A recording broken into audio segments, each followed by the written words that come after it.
Hello, everyone, and welcome back to the channel. If you are new here, this is the Black Eye Podcast,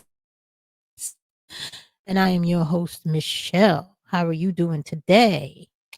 Well, I'm here to do a response video and to talk about this guy right here in my purview, Non Fugazi podcast, who if you are not a part of the YouTube space, you would recognize him as being the hypocrite of YouTube. So I'm just going to play some of the stuff and react to it because I just thought he was funny as fuck. And really, I wouldn't have paid him any attention except O'Shea Duke Jackson, uh, another former uh, Red was trolling him all week. And I was here for it because anytime a red pillar gets trolled, I'm here for it. I want that to happen for you. I want them to be exposed. I want the world to see that these men aren't worth the powder it takes to turn them on. Okay.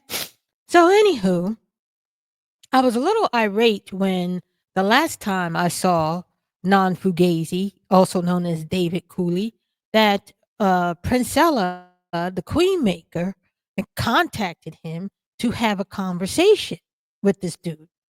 And I got to tell you, from my purview, I was going to do a reaction video regarding his podcast before, and I was 5 minutes in, 6 minutes in, before I took a bottle to the head and went to sleep because I couldn't understand who is following this dude. This dude is not an intellectual. He's not a brilliant person. This is a type of man who does not have epiphanies and discovers, oh, I just found the secret of life. This is how I came to this decision. He doesn't have a progressive tale of how he comes to be who he is.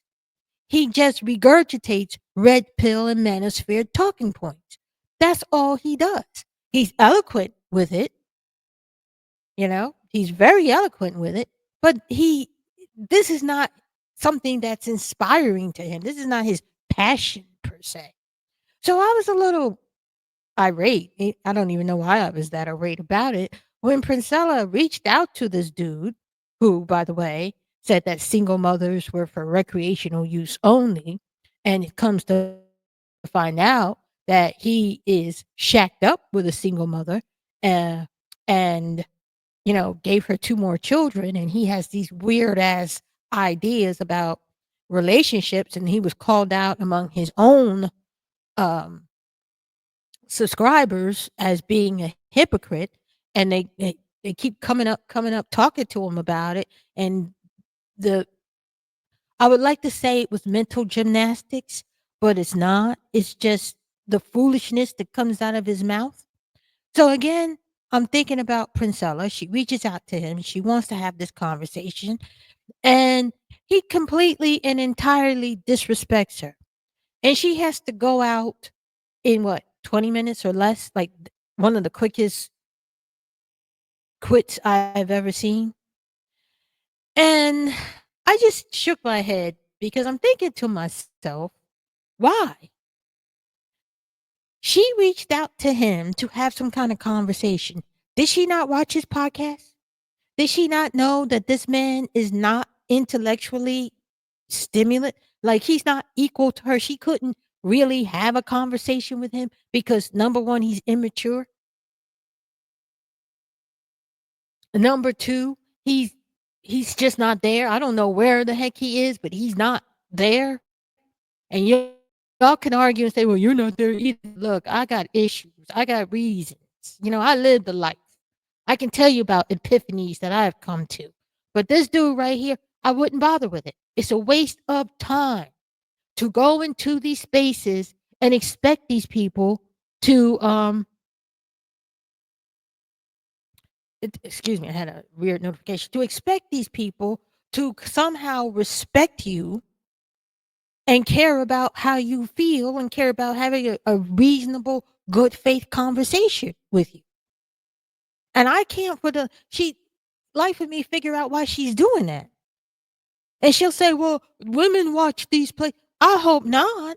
I'm sure there are, but I hope it's not an overwhelming amount of women who are sitting here listening to this red pill bullshit when it's already been exposed to be what it actually is. It's bullshit. And these people are not good faith people. They are poison to society. So much so that the federal government, the NGO, whatever they are, got into the foray and told the federal, look, y'all got to do something about minimizing these people. Fresh and Fit demonetized, Pearly Things demonetized, and more are on the way. Deplatformed, demonetized, gone. Why? Because they're selling fruit to a poison tree. And again, why is she talking to them? If you are the light, what association does light have with darkness? And that puts me in the question of what the heck are you talking about? You're doing the very thing that you accuse black women of doing. Oh, you're desperate for male validation. Oh, you need to leave the men alone. Why the fuck are you over there? What are you contacting him for? Why are you wanting to be in all these goddamn spaces where these people don't respect you, don't like you? They already told you what they think of women. They don't like women. They don't respect it. It don't matter what your intellectual level is. They don't respect it. But here you are going over here to this, contacting him. Let's have a conversation. About what? About what? I've been preach roasted this dude. O'Shea Duke Jackson roasts him every opportunity that he can get. Everybody's roasting this dude. Tiny, teeny, tiny little podcasters are roasting this dude. And you talking about you want to have a conversation with him. What conversation could you have? I watched a little bit of her reaction video. She goes, well, I'm the only one who doesn't think that he's a hypocrite. Oh, well, good for you. Good for you. I'm the only one who on the internet who thinks you thought that was going to give you brownie points? You thought he was going to respect you for that?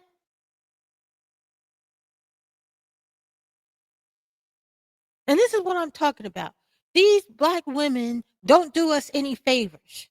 They come in with some truth, they swirling around with some of their own shit, and then they turn around and they present it to us, and then they say to us, well, I wasn't taken, I wasn't this, I wasn't that. I came in there understanding exactly why do you need to go to hell to tell the devil that he's evil? Oh, but she wasn't going to tell the devil that she was evil. He was evil because she believed that he was okay to do what he did. To sit here and lie to young men, young impressionable men, because she don't really care about people's sons. A couple of weeks ago, I was in the library. I saw this young man. He was charging his phone because they have like phone charging stations. You know, a lot of people go into these places to charge their phones. Guess what he was listening to at the ripe old age of, he couldn't be more than 21. Red pill content. The poison of the mind. You say that we are interlocked.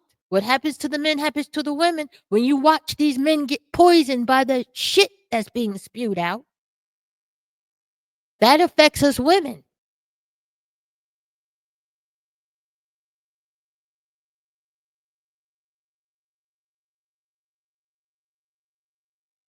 I mean, honest to God, I am so tired. I try not to say things about other people. I try not to, because we're all different. We all have different experiences. But man, this is some bullshit right here. Then she got tired of it. Because really, in my opinion, excuse me, the whole damn thing was a waste of time. You couldn't have a conversation with him. He wasn't trying to have a conversation with you. None of these motherfuckers are good faith motherfuckers. And forgive my language, but they're not good faith. They don't come in and say, let's talk and let's work it. They don't want to work it out. They love their degeneracy. You ever watch Sharon Bracey? The kind of conversations he tries to have and the kind of conversations they won't let him have?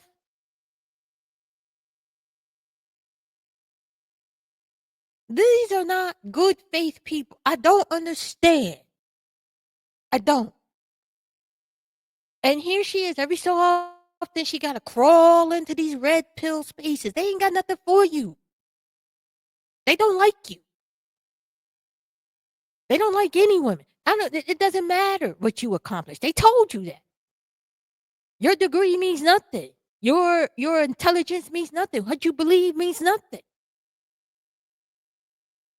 This moron thinks he's a high value man because he's 6'10" or some nonsense like that. I mean, small minded, teeny minded. What association does light have with darkness? What conversation do you think you can have?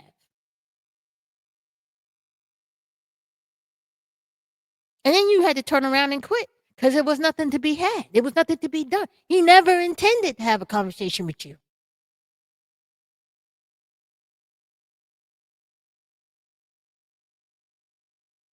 And I want to know for women, how many times must we trip on the same step and fall and bust our head, our lip, skin ourselves before we realize that this is not our space? Leave them alone. Stop caring about what they think. Stop caring. That's the power. It ain't even withholding sex. You can have sex with them. Ride them like a cowgirl. Get yours. Get up and leave. Find them, feel them, fuck them, forget them.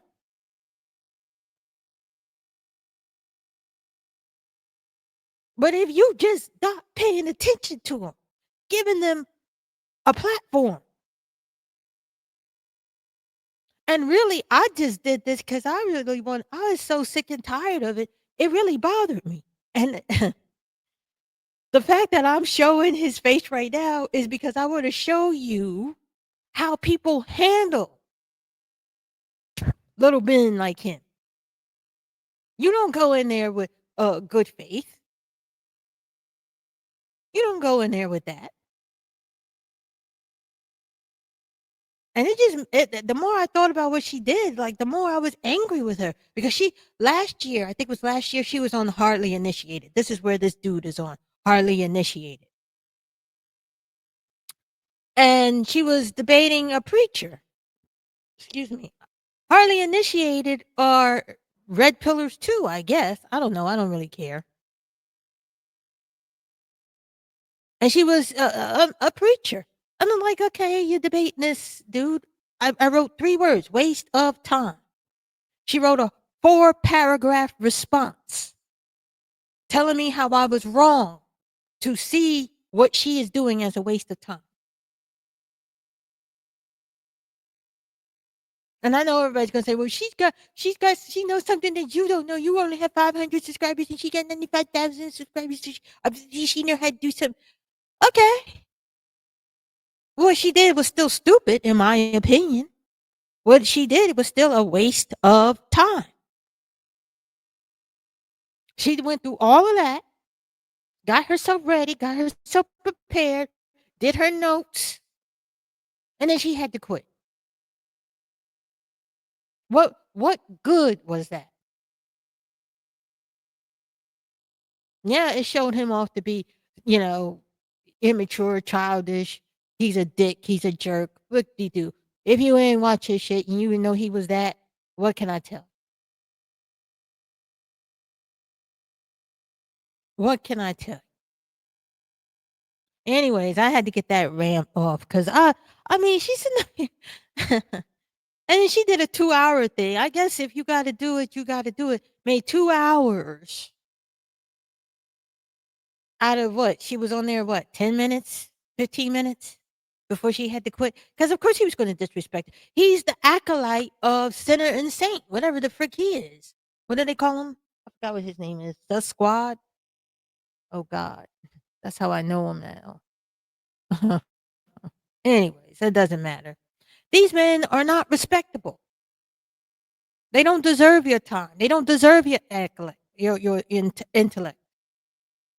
Y'all don't like that Bible, but the Bible's like, cast not your pearls before swine, lest they turn and rend you. Give not which is holy unto dogs. And I just can't understand why Princella keep going to the dogs, expecting them to be, I don't know, wild dogs, expecting them to be in good faith. I don't know. But then she'll get up here and tell all these women, well, see, you're sitting here going for male validation. No, not really. I'm not chasing male validation. I'm not up here on these red pill spaces. I'm not up here on these panels. I'm not here trying to get attention. Not from them.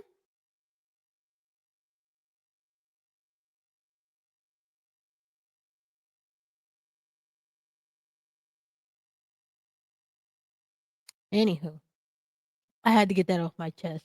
That was bothering me for 2 whole days. That was bothering me for 2 whole days. Now, I am going to do this response, and it's not going to be the whole thing because I don't know how much of this stuff I can take. Uh-oh. Yeah, this is it. Now, I heard of Yada before. Yada had a debate with Anton Daniels, and according to my girl, the Atari, Sweet Life of Atari, Anton won that. I didn't watch it. I didn't watch it. But according to her, Anton won the battle or the debate. Anybody, and you know, Cooley, whatever his name is, he has some kind of debate night, and O'Shea be tearing him up because if you just sit there and watch the clips, you're like, oh my god. Oh my god. And a lot of people, like I was saying, across they've been shredding him. His name is mud right now.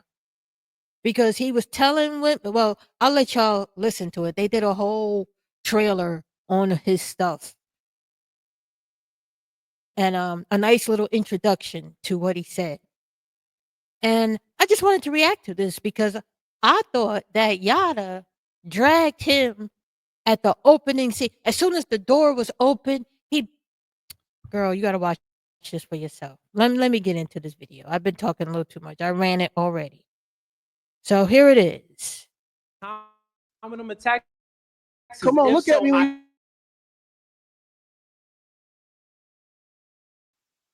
Speaking. It is time, family. It is your host, Tyshawn Jack. Yada is on a 40-day fast, just water and tea. Today's day 24. And he's still in the building here with us today for the debate. All praises. So I'm happy that you was able to still here, make it with us. This is gonna be an important conversation. What I want to do here, just to get the chat popped up, the people are rolling in here in the chat. In the chat, drop who you think is gonna win this debate. Drop a name, drop a Cooley or a Yada. Who are you rocking? Oh.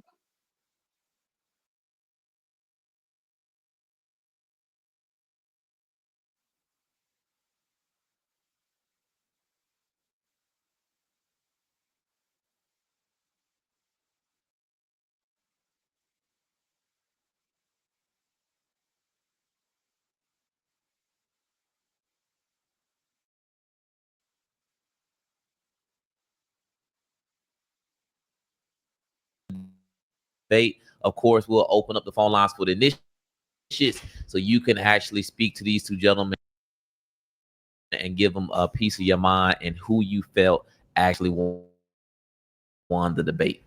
Absolutely. So hang around. Spoiler alert, Yada won the debate. All right. They yapping.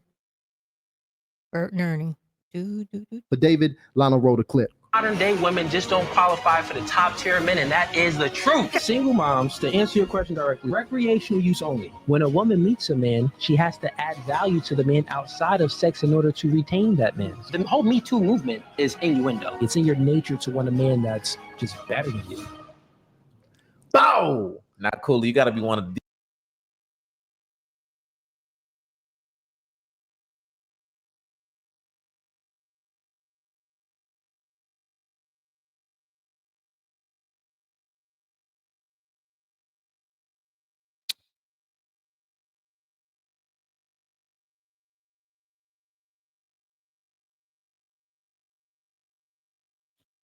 After hearing that, I have to rethink my choices in life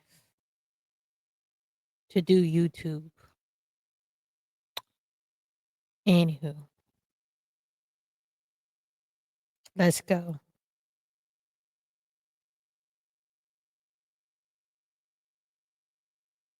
The most polarizing figures online right now. Yeah, and in regards to that clip, Polarizing is mud. Me Too Mud. movement is not innuendo. That was clipped out to make it seem out of context by the podcast that I was on.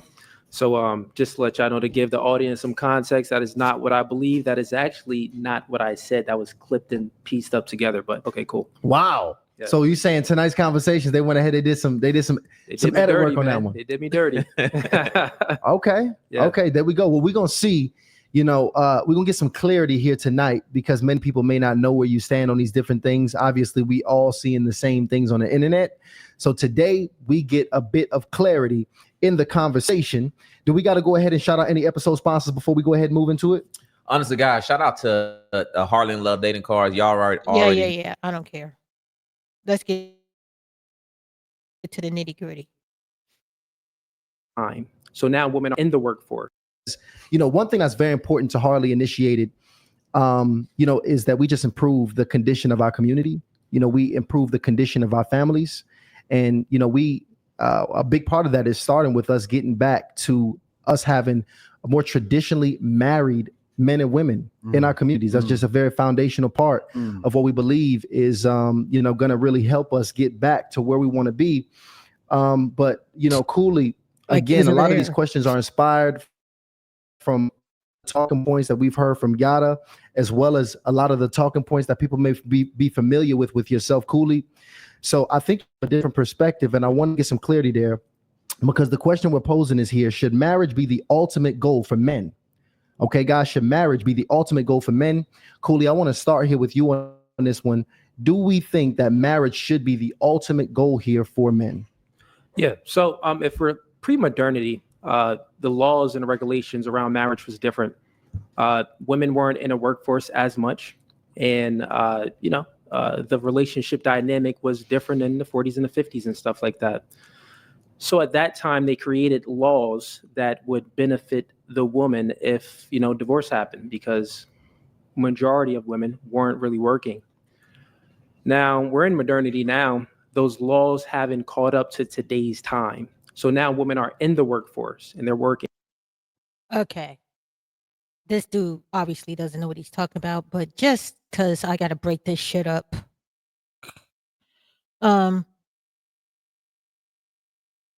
Alimony was invented right about the 1600s. I know. Look it up. And the reason why there was alimony was because back in the 1600s, men and women were not allowed to divorce. Why? Because the standing religion was Catholicism and whatever other religion, which permit or forbid women and men to divorce. However, men and women could legally separate.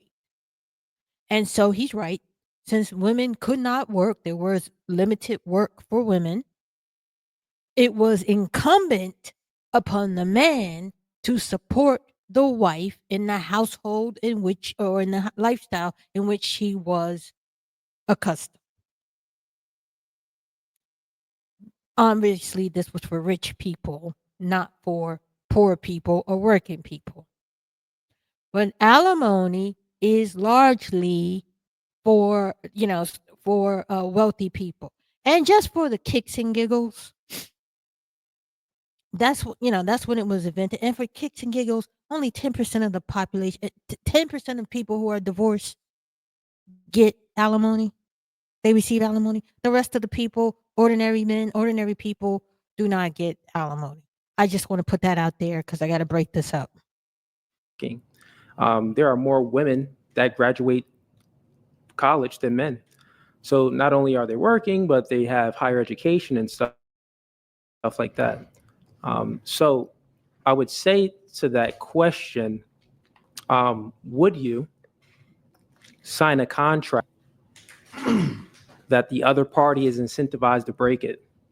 You know what I mean? That's a question that I would propose to anyone that's, about to get married. Totally not against marriage. I think it's a beautiful thing. But as in regards to signing that piece of paper, that's a different story. That's not, that doesn't make sense, actually. But it makes sense for the state. Gotta break this shit up again. Look, marriage is about the state. I know Christians proclaim, and they have been proclaiming for God knows how long, that marriage was ordained by God. It was not. Marriage is about the state. Long before there was Christianity, there was marriage. And it didn't start with Adam and Eve. The Bible is very clear about what it created, and it wasn't marriage. He created a man and he created a woman. She wasn't Mrs. Adam, she was Eve in her own right. When she did what she did, when she ate that apple in her own right, not under the covering of marriage. All right. So marriage was about the state. It goes all the way back to Mesopotamia, one of the oldest societies discovered in the world, 6,000 years.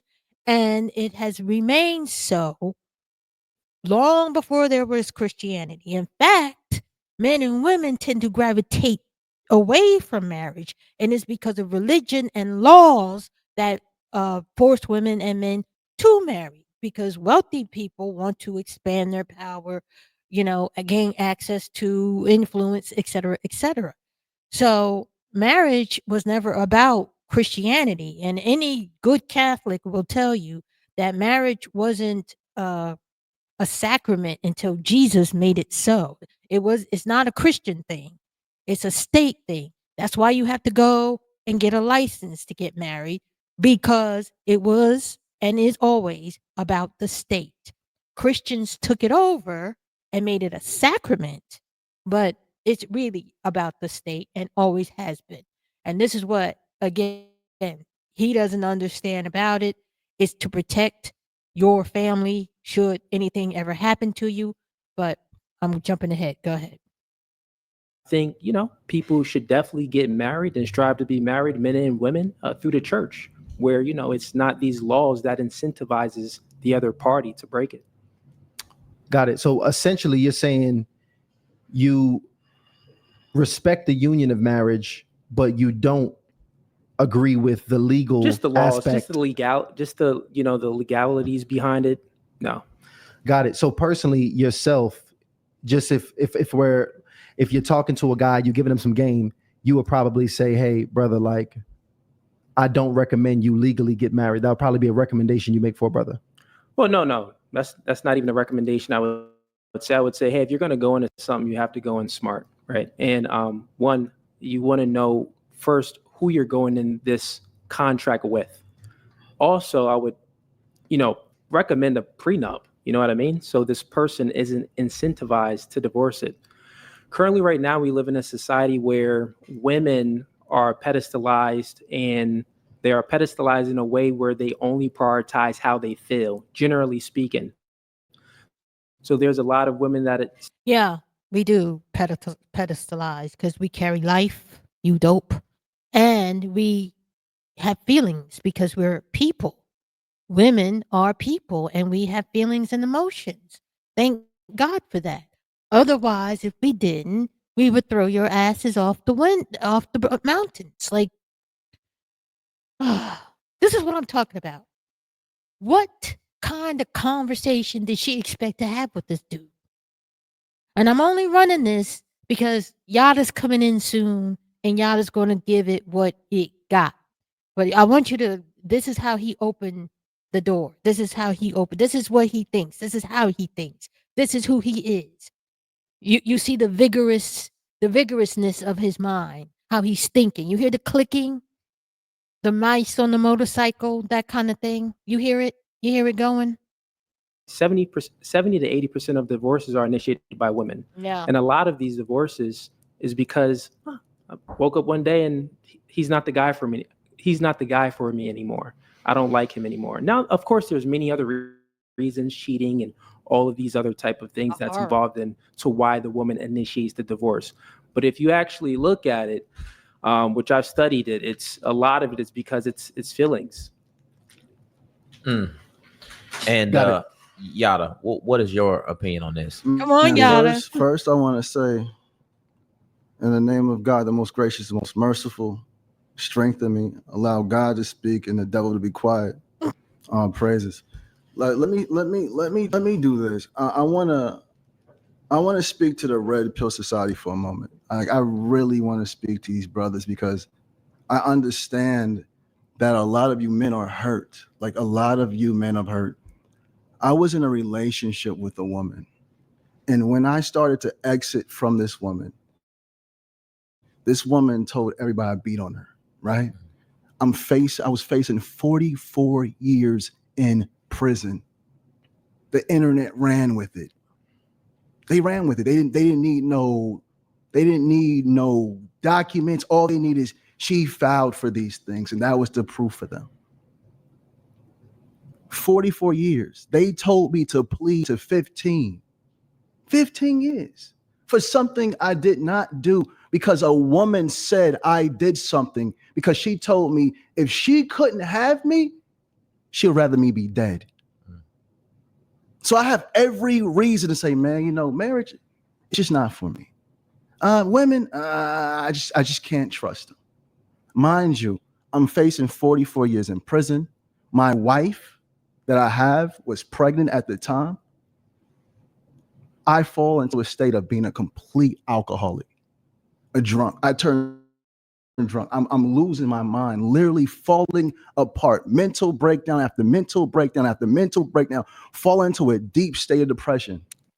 Okay, so he's doing his emotional appeal to get the audience on his side, so that we see that he also understands how it is to be red pill, blah blah blah. So let him cook. My wife comes in the room, bro. I have some scissors to my neck. I'm like, it's over with. It's over with. Everything I'm cursing God. God, you ain't nothing. You're not real. You don't exist. Because why would you do this to me? Everything I've been through, this is how I'm going out. And I'm not afraid to be incarcerated. I'm a man wherever you place me. Wherever you place me, I'm standing how I stand, period. And those that know. But this is how I go out. 44 years, plea to 15. I turn into a complete alcoholic. My wife comes in. My wife, the beautiful one you see me posting all the time. She see me at my lowest. My lowest. Scissors to my neck. She comes in. What are you doing? I push her. She runs to the neighbors for help. To help me. Somebody help this man. Guess what my neighbors do? They clip it for 15 minutes of fame. Wow. And says he beat her. There's no documents. There's no police records. There's nothing. So I have every reason to dislike women, especially women that look like me, because these were black women. Black women. Mentally falling apart. I'm talking about, you followed me for how long, brother? About 5 years now. Did you see all that stuff that's going online? Y'all is a woman beater. Y'all is a woman beater. Y'all is a woman beater. Why? I was facing 44 years, plea down to 15. But look at Yada. Look at Yada. Where's the guilty at? No one cared. So Red Pill, I can understand why y'all frustrated. I've been there. I've been attacked by a woman that said she loved me, told me if she couldn't have me, she'd rather me be dead. I understand. But when I sit across from men like him with no substance, and it comes to relationships and marriage, he comes. Okay. This is what I was waiting for. We have to endure all of that to get to this, the juicy parts. A place of fear. We have to understand when it comes to marriage, it's deeper than a piece of paper. It should be. We're talking about being ordained by God. A lot of men suffer from divorce because no one has properly told them how to choose a woman. If a man knows how to choose a woman, he does not have to worry about divorce. Me, when that woman was giving me 44 years to say, "Now I beat her," I chose that woman. They can go online right now and will not see no response about anything she said. There's no video ever of me speaking bad about this woman because I take full responsibility for what goes on in my life. That's what men do. So when you step into marriage and you have to doubt the woman that you're with, you've already lost. You've already lost. I believe every man that's following the will of the Most High God. Because if I'm not mistaken, God says when you find a wife, you find a good thing. Am I mistaken? No. When you find a wife, not shack up with a woman, not have a babies by a woman and not claim her, but when you find a wife, you find a good thing. That's why you have to stop following men like this. He's a shack up man. He shacks up with women. And I know for a fact he was raised in a single parent household. He's never seen his mother properly. Listen, I'm tired of that whole blaming single mothers for all the ills that come out of black men. There are plenty of men who were raised by single mothers who did exceptionally well in life. There used to be men who appreciated their mothers. Because without your mother, you don't exist. There is no you. Period. No you, period. Mothers, young women come out of the same homes that you do. They come out of the same homes that you do. When do you as men take responsibility for the type of life that you choose? Yada has done it. He said, I chose that woman. He's taking responsibility for it. When do you stop talking about single mothers? Because at some point, at 40 years old, you can't say, my mommy was not a good mother. Because nobody wants to hear it. You can skate by when you're in the 20s. You can have it a little bit when you're 30. But when you get to be up there in that age, it's got to be, okay, well, my mother was shit. Now I have to change my life. What can I do to make my life better? Nobody really comes from glory. Very few people do.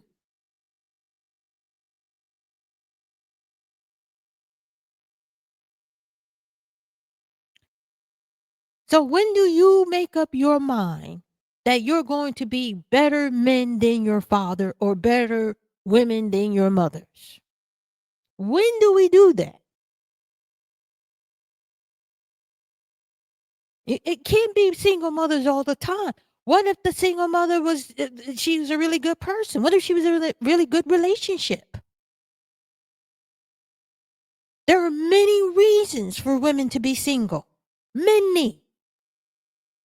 It's not just she left him or he left her. People die.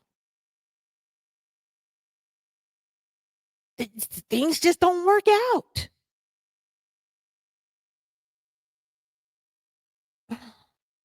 But single mothers are not this blame for the society's ills.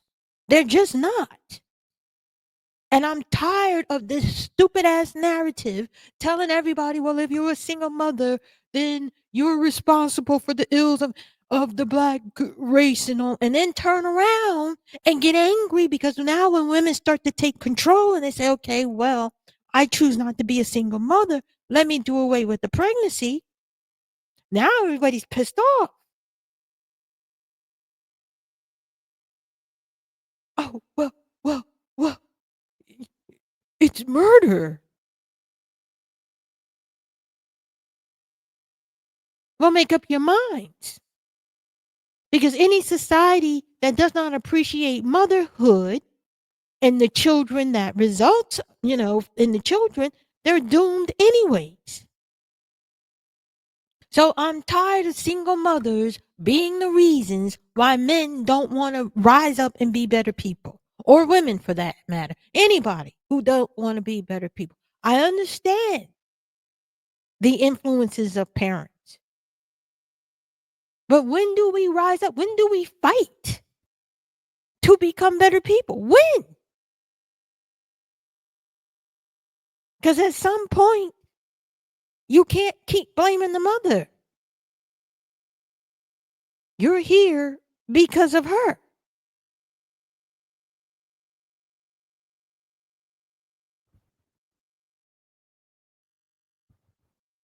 Be loved. This isn't a man. This is a devil in physical form. Brother, what's your name? What's your name, brother? You want what's your name, brother? You want what's your name, brother? What's your name, brother? What's your name, brother? What's your name, brother? I'm talking about have me. She'd rather me be dead. I understand. See no response about anything she said. There's no video ever of me speaking bad about this woman because I take full responsibility for what goes on in my life. That's what men do. So when you step into marriage and you have to doubt the woman that you're with, you've already lost. You've already lost. I believe every man that's following the will of the Most High God. Because if I'm not mistaken, God says when you find a wife, you find a good thing. Am I mistaken? No. When you find a wife, not shack up with a woman, not have a babies by a woman and not claim her, but when you find a wife, you find a good thing. Look at this. That's why you have to stop following men like this.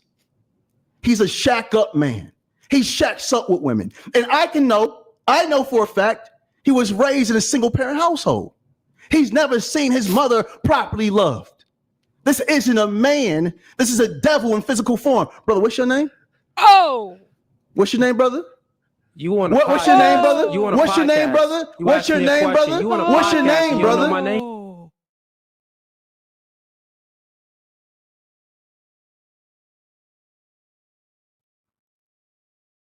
Did he just drag him and then ask him what his name was?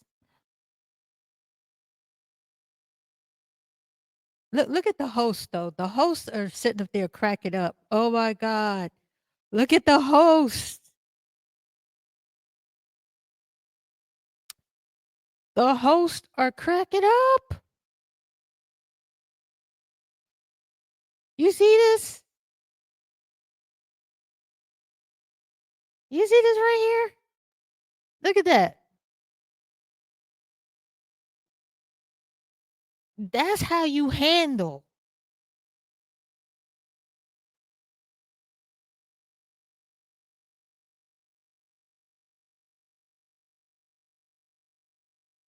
What's your name?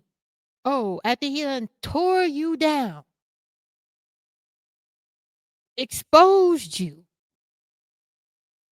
laid you bare on the platform, and didn't even care to know your name. That's what I'm saying. Like, what kind of conversation was you gonna have with this dude? With this coolie, fugazi, with his 10-year-old hairstyle. Like this, I knew some kid who had a hairstyle like that back in the day. And this is a grown man. But I digress. What's your name, brother? I'm talking about the demon in you. No, not Cooley, the demon in you. My name? The demon in you. What's your name? The demon in you. You don't know my name? You have before you are a woman. Oh, this is so funny. Now, O'Shea Juke Jackson was like dragging this dude for, he's trolling him like crazy. And in all the clips, like he has this smoke night or something where somebody comes up there and they've been talking about the hypocrisy of him shacking up with a woman, a single mom, which if you saw in the introductions, he said they were for recreational use only. And not only that, but it does, to me, it doesn't really matter. But she's, a woman of, Cynthia G would say, no color, with 2 children from another relationship. And then he gave her 2 children.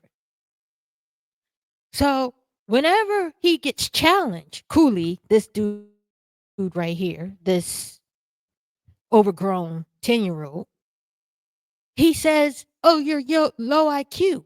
You're feminist.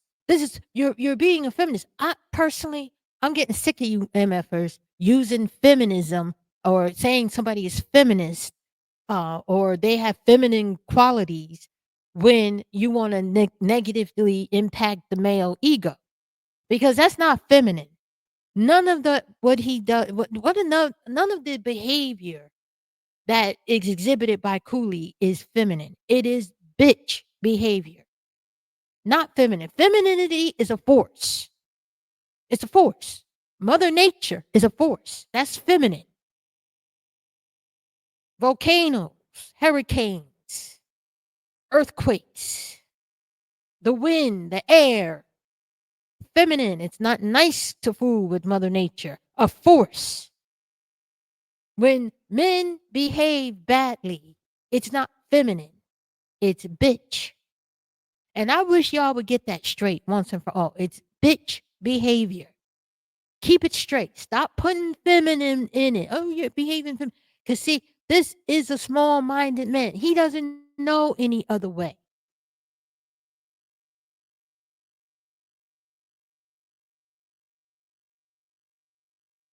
This is how you handle him.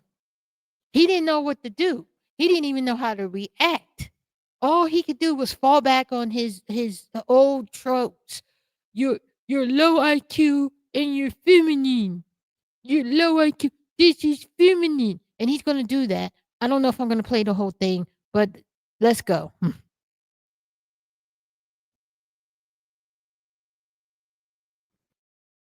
Woman across That's the devil showing. That's the demon showing. What's your name? Started with the What's your name?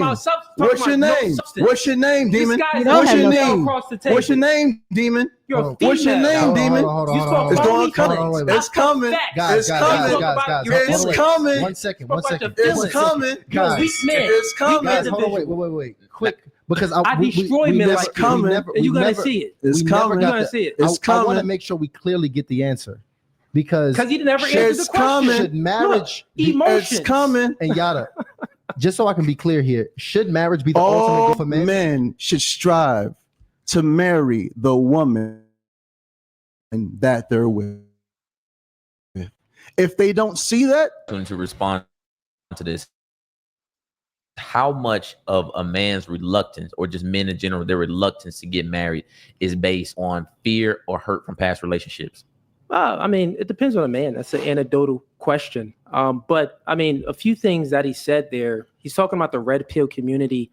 I mean, if you look into that, no one. You're speaking about the red pill community and pointing at me. No one said that I'm in that community. So you have this mindset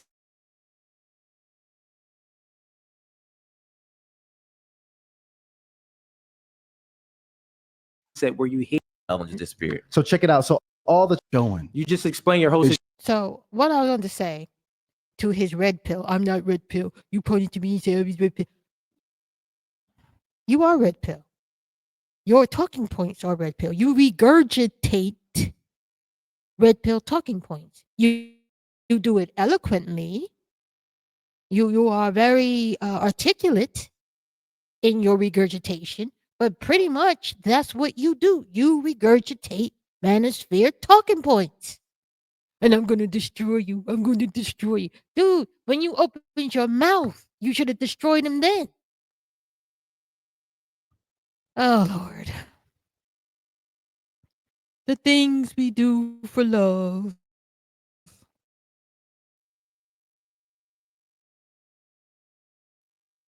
Oh, I'm all the way over. Why does he keep skipping? Hold You spoke on. It's about going me coming. feelings. It's coming. Guys. It's coming. It's coming. 1 second.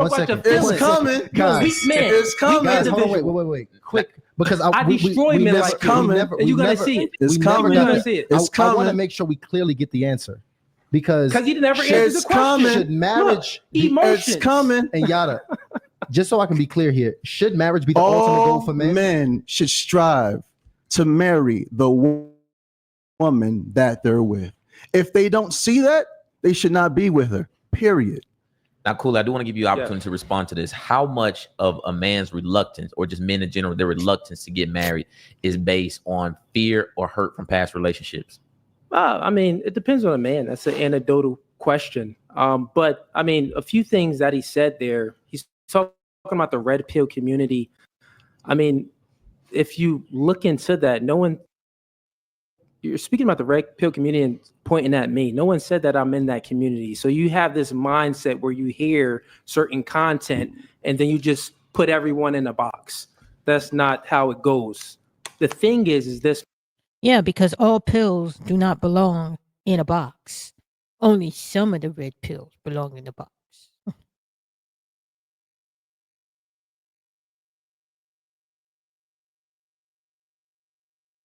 Only some of the red pill.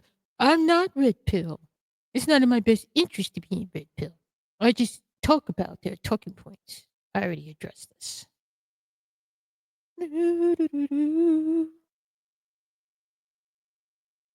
My brother. The red pill, that concept is just based off of truth. When they asked me the question, I spoke truth. I did not speak how I feel. You're a woman and you're going to get this work now. You are a female. I'm looking at across this table in your eyes. You spoke nothing but feelings. You spoke about, your situation and that you're a victim and that, and you still married the woman. Great for you, my friend. Great for you. They asked me a question and I answered it. I never said I was against marriage or anything like that. I answered it properly and said I'm against the marriage in modernity times. Pre-modernity, it was great because women wasn't really working. They were that incentivization for a woman, it was needed. Currently, right now, there's no need for it. There's no need for marriage? You can't even dispute my point. There's no need for marriage? What'd you say? I said currently right now, there is no need for the incentivization for women to be incentivized to leave the marriage. They are incentivized. Again, just for kicks and giggles, because, I got to interrupt it sometimes. How many divorces end with people paying alimony? In the United States, about 10% of divorces involve alimony payments. This is a significant decrease from the 1960s when alimony was awarded to about 25% of divorce cases. What is the incentive to leave the marriage? What is the incentive to leave the marriage? If I'm looking correctly, women are trying not to get married. I, as a married woman, would advise for women not to do it because a lot of people aren't really feeling it that way. I would only advise it in the instance of children, and you better have enough something between you to sustain that marriage. So the truth of the matter is only 10% of women get alimony.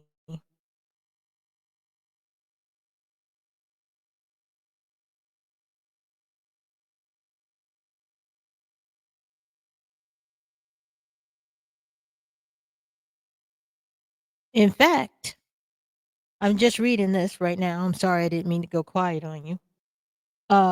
They were saying that some of the reasons decrease in alimony payments include women are more active in the workforce. Women are often the primary or sole breadwinner. The expectations that women stay home to raise children has changed, and there is less social support for alimony. However, the number of divorced men who are granted alimony is growing. In 2010, only 3% of those receiving alimony were men, but that percentage is increasing. So if anything, it's the men who would be incentivized to divorce because they would get a quicker payout than women would. Even so, only 10% of divorces have or end up with a spouse paying alimony. So what is the incentive for women? What is he talking about? to leave the marriage, would you sign? And I'm gonna pose the question to you: would you sign a contract? You seem like a businessman. You're wearing a suit. Would you sign a contract that the other party is incentivized to break it? Brother, answer it, yes or no. Brother, don't give me your feelings. Like you said, I am a businessman, a great businessman. And I understand that family is the first business. I'm speaking, brother. You're shaking your head already. You ain't answer the question. You're talking about feminine traits. Shaking your head already. You're shaking your head already. Females avoid questions. I'm speaking, brother. I'm speaking. Yes or no? You're showing feminine traits again. I listened to you. I did not cut. I'm sorry. Bitch traits. Let's get this straight, people. Bitch traits, not feminine traits. Bitch traits. Anybody can be a bitch. Stop using feminine in the negative to denote these bitch behaviors. I would like for them to get that straight. Cut you off not once. Control the panties, please. Control the panties. Hey, bro, come on. Control Little fellas, Ninja Turtle over here talking about it. control the panties. I'm about to get Master Splinter in here to correct you, brother. Chill out, man. You sound silly. Go ahead, Yada. Brother, again, family is the first business. If I'm stepping into a business to make money and I don't think the business partner I'm with is beneficial to me, I will not do business with that person. Do you understand? Oh, the demon show. You didn't answer the question. I just told you. You didn't answer the question. Family is the first Family is business. So if I have to question, marriage is a contract, brother. Yeah, but marriage is a contract. They are incentivized. Marriage is a contract. Incentivized marriage, to leave you. Marriage is She'll a contract, brother. If my woman left me, she deserves more than half, brother. That's great, my but she's woman. Still incentivized. Again, if I'm stepping into a relationship based off fear, I have no business being in a relationship. Feminine traits. Control yourself, brother. Not feminine traits. Control yourself, brother. So you mean to tell me what is marriage? Marriage is from the biblical perspective, right? So that means that let's just take it back. Let's just take it back even further than pre-modernity, right? So at the end of the day, marriage is a covenant between the man, the woman, and God. There weren't any contracts that was made to incentivize women. This is so, God, this man is so dumb. I don't think I'm gonna go to the end. Like I said before, it was never about Christianity. Marriage existed long before there were Christians. Okay. I talk about this in a previous video where Augustus Caesar put forth the Marriage Act. And the Marriage Act, I think Julius Caesar ruled for 45 years. Jesus Christ was born in year 30 or something like that. Okay. So long before Christianity was a thing, long before marriage was a sacrament, long before then, there was marriage. And it was always about the state. It was about wealthy men ascertaining an heir for the fortune, a legal heir. That's what it was for. Women were resources. A woman of good breeding was a good resource. And this is what they did. They hoarded their resources so that they would have a legitimate heir, and their name would go on. That's what it was there for. So this whole idea, this is how you know this dude does not read. He has not picked up a book. He has no epiphanies. Again, I don't understand why Princella would reach out to this dude talking about, let's have a conversation. She was bored in the first 3 minutes.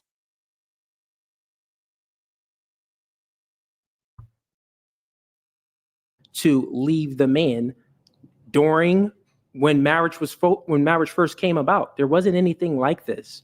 So I'm not against marriage. I think you still don't understand my point. And I'm not saying not to get into marriage because of fear.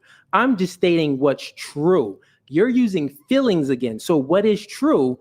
Would you sign a contract that someone is incentivized? You just to break said you're it? not talking about fear, but you keep on saying, "Oh, she can take half and she can leave you, brother." No. Let's hold on, brother. That isn't fear. It's a fact. Hold on, brother. Hold on. No, you're giving your opinion, brother. No. Stop. That is a fact. Stop. Please refute Are you married? my point. Are you married? Please refute. Are you married? I'm not married. No. Okay, so how can you speak on this, brother? You're not qualified to even open your mouth now. You're not qualified to open your mouth right now. You're not married. Okay, so marriage is a relationship. So marriage is here we under go. the umbrella of a relationship. Oh, so man. therefore, since someone doesn't have a title, that doesn't even make no sense. That's a logical fallacy. That's the appeal to authority fallacy, which means that you could say that, well, bro, you don't have a certificate, so you can't speak on this.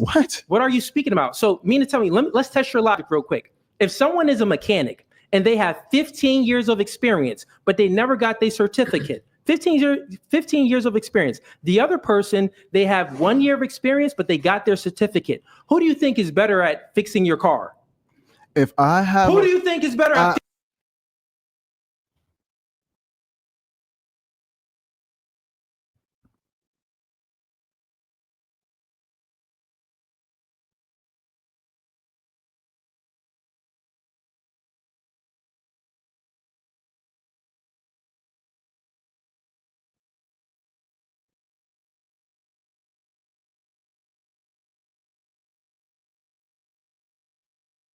He really thought he was cooking with that one.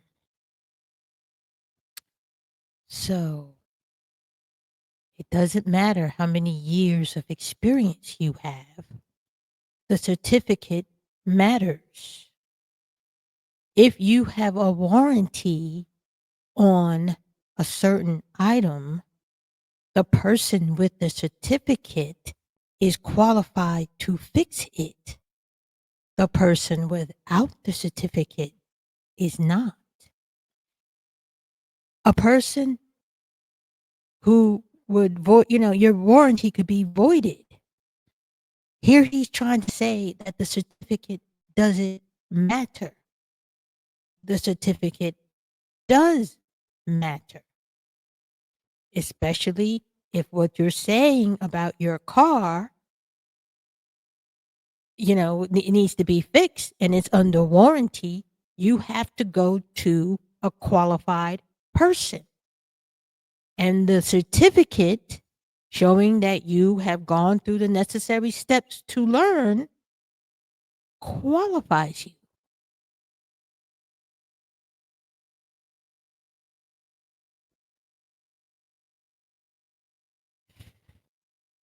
Again, Princella, what the fuck were you going to discuss with this guy? Lord Jesus.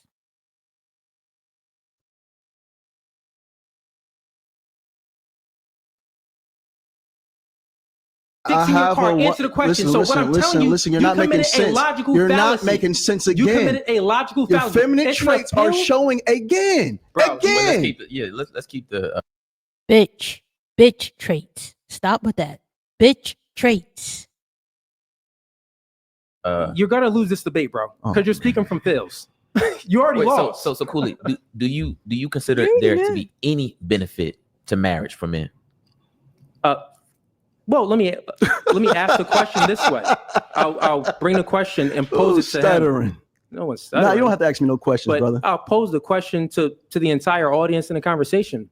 What benefit does a marriage? I mean, there's a few benefits that marriages get, that men get in marriage, and that's okay. Tax benefits and multiple other benefits. But as far as signing the paper, because we got to differentiate the two.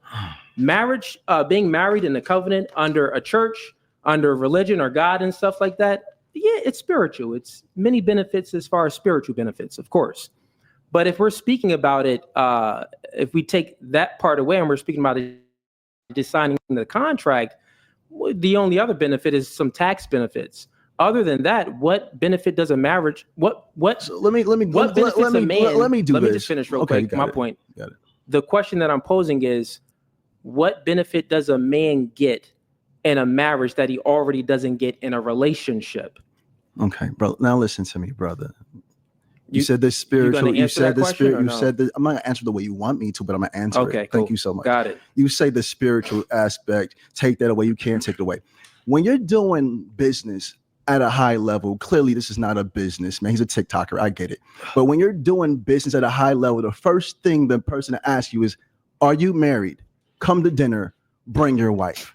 That validates how consistent a man can be. Absolutely. And I'm going to ride on that exactly.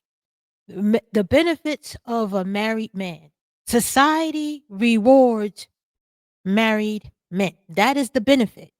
As a single man, and we always talk about how women are perceived in society, but let's talk about how men are perceived in society. A man with a wife and children and family is conceived or is perceived to be far more stable and trustworthy.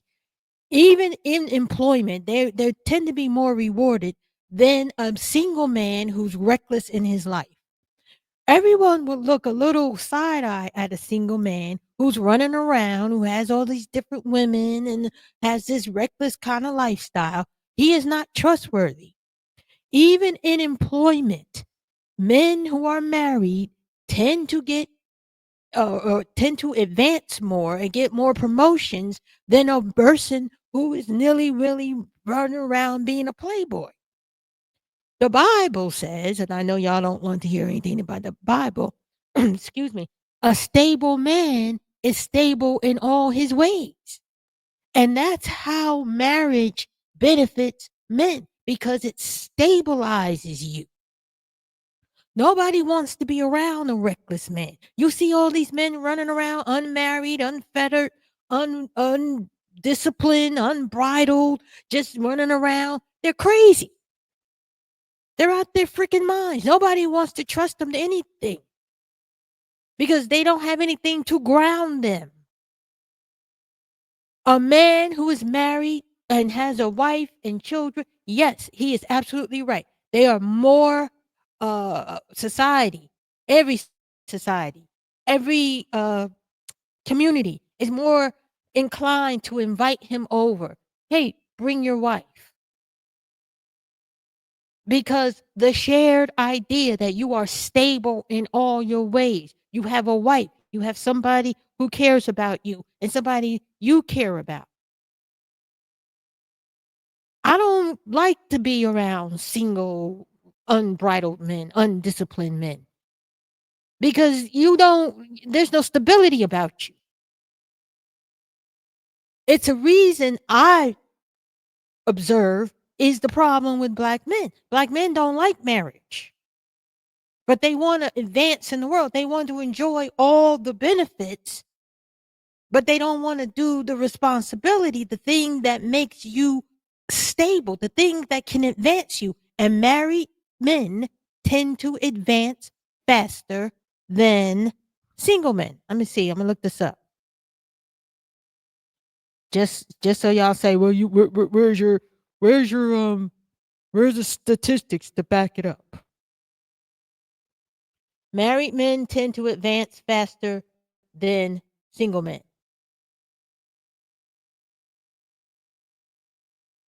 Here it is. According to research, yes, married men generally tend to advance faster in their careers compared to single men, with studies showing a higher likelihood of promotions and better performance ratings for married men, often attributed to perceptions of increased stability, responsibility, and motivation to provide for the family. Duh. That's why on the opening scene here, when he told him he was a shack up man, and this is why the perception of him as being a person who's shacking up with this one, he doesn't understand, or maybe, and partly because he's intellectually, I don't know, but he doesn't understand that him not marrying that woman didn't put him in a higher position. It didn't put him in a place where he could be that he could be admired. He could say, they could say, oh, well, he overcame. They can't say that about him because he didn't marry her. He's just shacking up. He said what he's doing. He's with her for recreational purpose only. Now, whether he means that or not remains to be seen. But the hypocrisy comes when he says, oh, I have everything I want in my relationship, but you didn't take the next step to stabilize your life and the life of the children. Right here.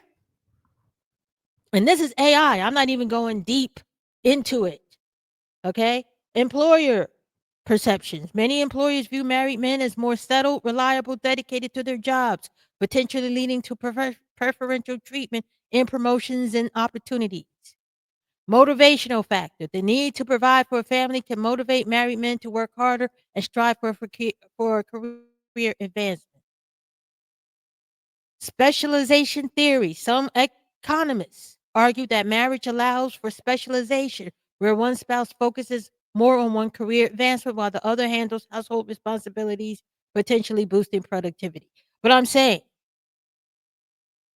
marriage benefits men. You get rewarded in society for being a married man. You don't get rewarded for being single. That's why the red pill is poison, because they're telling you sleep with as many women as you want, do this, do that. That's all instability. That's insane. That's poison. It's poison.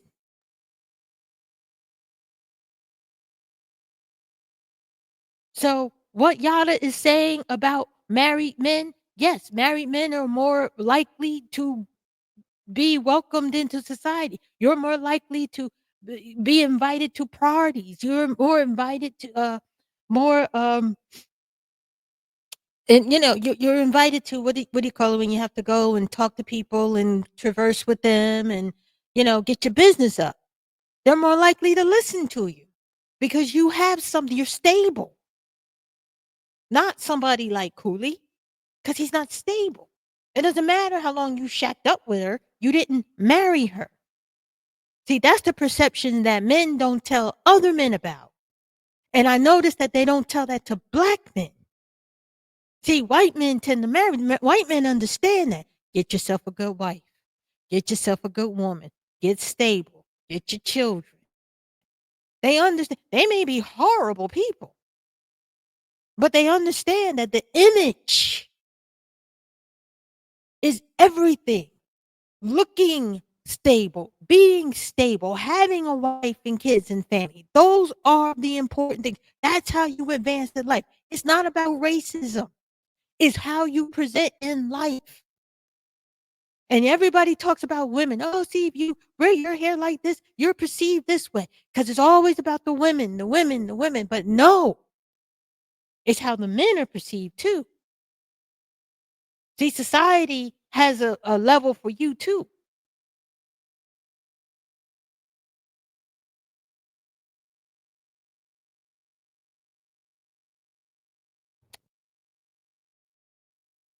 How trustworthy a man can be. No real man is going to shack up with a woman and not make sure she's properly taken care of if he passes away. So if Cooley built a lot of wealth and he's with a woman and he dies, guess what's going to happen? Guess who's going to get the wealth? Not the woman that he's been shacking up with. True. Oh, that's a lie. You can do all of that without signing a piece of paper. Here we you go. Can put someone on. He's absolutely right.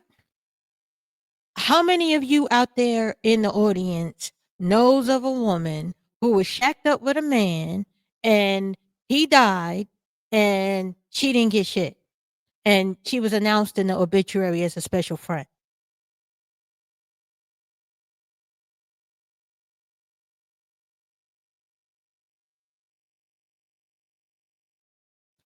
Or he did leave stuff to the woman, but the family didn't like her. And since she's not a wife, all that stuff gets contested. And guess what she's left with?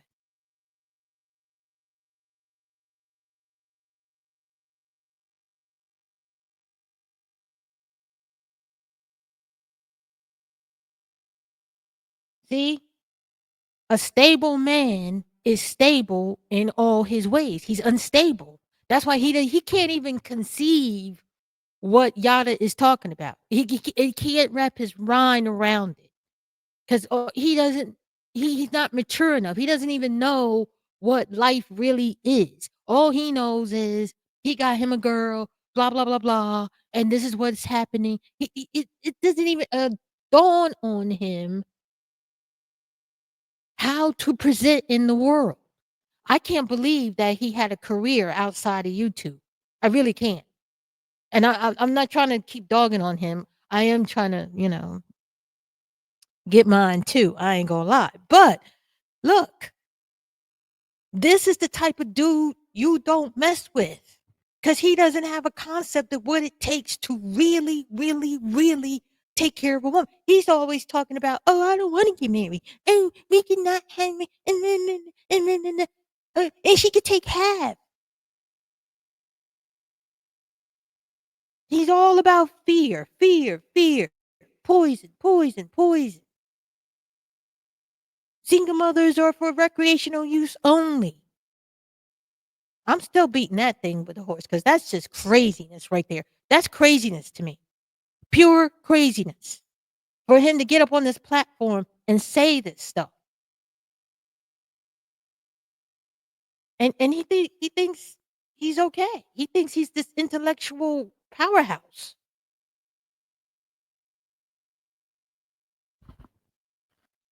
On your will, you can make a woman a beneficiary. Listen, let me answer the question. I can't wait. So what I'm telling you is what you just said is a lie. So you just said that. Well, what's is the wife gonna benefit from this marriage if he happens to die? Well, he can still put her on the will. He can still make her a beneficiary. He can do all of these things without actually signing that paper. Also, right, if he is in a relationship with a woman, he can still protect and provide for that woman. If he loves that woman, he can still take a bullet for that woman. And this is what I mean right here when I said this is not a businessman. Because if you write a will can be contested. Do you know what that means? Contested. You're not a man. You're not making no real money, so you don't understand. Listen to me for one moment. No, brother. I heard you say on a podcast you make over 6 figures a year. I make over 6 figures a month. We're 2 different types of men. That's totally fine. You're still a Ninja Turtle. Next, feminine traits. Feminine traits. You started it all. Feminine traits. Look at the demon. Look at the demon show. Bitch traits. Every time he say feminine, I'm going to say bitch. Bitch traits. Bitch. Bitch. Bitch. On his face. Do you want to make ad hominem attacks? Come on, look at me when you're speaking, brother. Look at me. So check it out. Let's try to keep it. Let's try to stay progressive here, fellas, because I want to make sure we can actually move through this, because this is actually a really important conversation, because Cooley's not the only guy I've heard say that. Right. There's a lot of men that actually believe this because we've seen things go left for men on many occasions, and there is just a lot of discomfort and concern building around the union of marriage. So I'm curious about this because, I got a little sister myself. Many of us, just how life is going to go, we're going to end up raising daughters ourselves. It's just kind of what it is. Yeah. I know sometimes we can get caught up in protecting ourselves as men, which we have to. I mean, we have to think about what practically makes sense for us. But let's think about it like this. I want to twist this. If we were giving some game to our little sisters or a woman that we care about, is it a good idea, or do you think, Cooley, a woman can still be secure, protected, and I guess comforted in a marriage without the legal document and paperwork? Is that a good deal for the woman as well? Yeah, she could be married in a church under, the Spirit of God. That's totally fine. Why would you? The thing is, this whole thing, as far as the legal situation, this is still new. You know what I mean? And the legal situation, it doesn't add up. It doesn't make sense. It only benefits the woman. It doesn't benefit the man at all. And the man, the only reason why, did you listen, or did anyone listen to the things that I said in the beginning? Pre-modernity, women weren't really working. They weren't in the workforce. So the reason why they made the marriage laws this way, where women get alimony and things like that, is to incentivize them because they're not working, right? But prior to even that, what the frick is he saying? Incentivize them to what?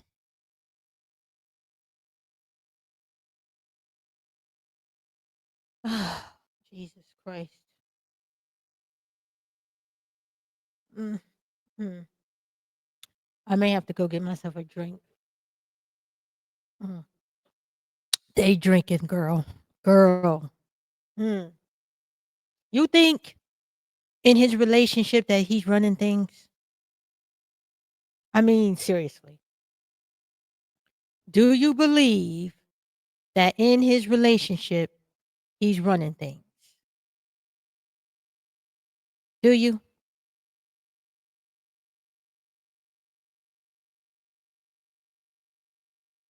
Talking about pre-modernity.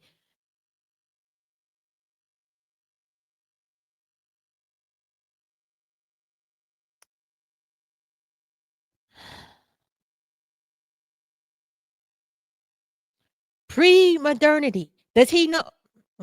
I'm not even going. I'm not going to say no more. I'm not going to say no more. Let's get through this. Let's get through it. There wasn't any incentivization for women to get. Now we're in modernity. Women are in the workforce. So therefore, why are they still being incentivized to leave the man? That doesn't add up. That's the only part that I'm against. Women leave because they're sick and tired of your crap. If we go back in time, dun dun dun dun dun dun dun dun dun dun dun, women got tired of scullery work. They got tired of cooking and cleaning and hauling water. And this is why feminism existed. Because women were like, what is the benefit for us? The men get to benefit for everything. And still, women do most of the housework. Women do most of the work. It's incumbent upon us to maintain the relationship. It's incumbent upon us to take care of the kids. More men may share in some of that, but for the most part, women are doing the job. And that old saying comes out, well, if I'm doing bad, why I can do bad by myself? Why do I need to share in a life with a person who's giving me mediocre sex, doesn't listen to me when I talk, ain't sitting there on the couch playing video games all day long? And I'm not saying that you can't have a life unto yourself, but we both live in this space. I want to find it. If I find it and I remember, I'll put it up here.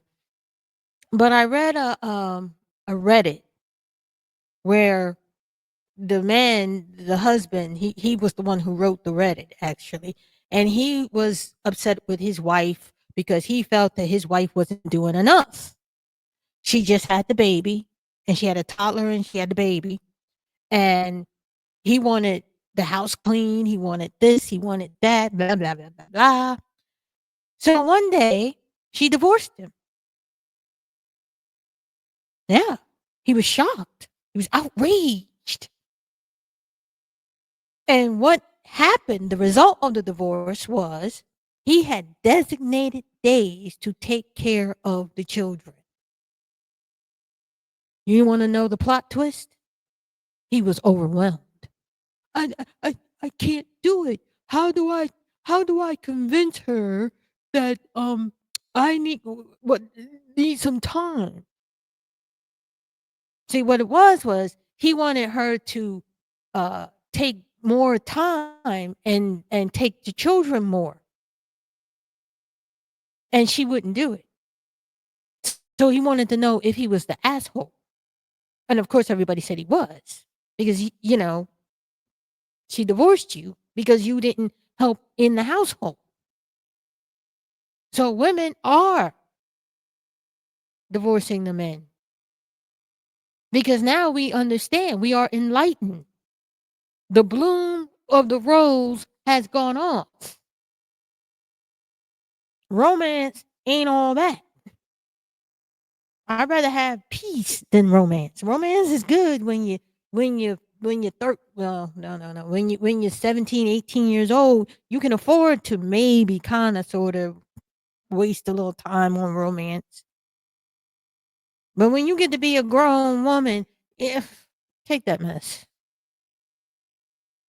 More people are preserving their peace. They want their peace. So clearly, excuse me. Ooh, excuse me. Salsa water. Clearly, Cooley doesn't understand anything about life. He doesn't understand anything about marriage. He doesn't understand anything about relationships. He doesn't understand anything about the laws of marriage. He doesn't understand nothing.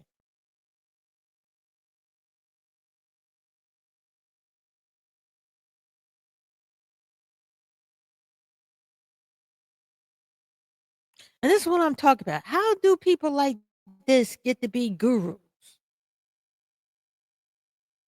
I mean, how do you get to be authoritatively wrong? And Yada was right. He called him out. He's empty. He ain't got nothing in him. Which, again, I keep coming back to that question about Princella. What in God's name were you thinking? And she's probably going to come up and say, well, I wasn't fooled by him. I wasn't this, I wasn't that. But, and okay, she did a good turn. She did a good turn. When he was disrespecting her, she left. That's a good turn. But my question is, why be there in the first place? Is the legal part. Marriage itself is a blessing. It's a great thing. What about the selection process? What about choosing the right woman? How much do you think that factors into it? I mean, that factors into everything. I mean, a man choosing the right woman is everything. A man needs to have discernment. A man, he needs to really, really make sure he's choosing a woman that's worthy of taking a bullet for. Like, this is the thing. Women want a man to protect and provide for them and to take a bullet for. Right? That's what they want. They want a leader. That's the dumbest thing I ever heard. I mean, if you love somebody, these men talk about this. I'm not going to take a bullet for nobody. I'm not going to protect nobody. I'm not going to watch my life for nobody. It's like, dude, nobody's asking you to do that. Y'all act like y'all living like Batman, Bruce Wayne and shit, that y'all have to go out there and fight criminals every second of every day. And then you got to stand in front of somebody and take a bullet for it. Nobody's pulling guns on you like that.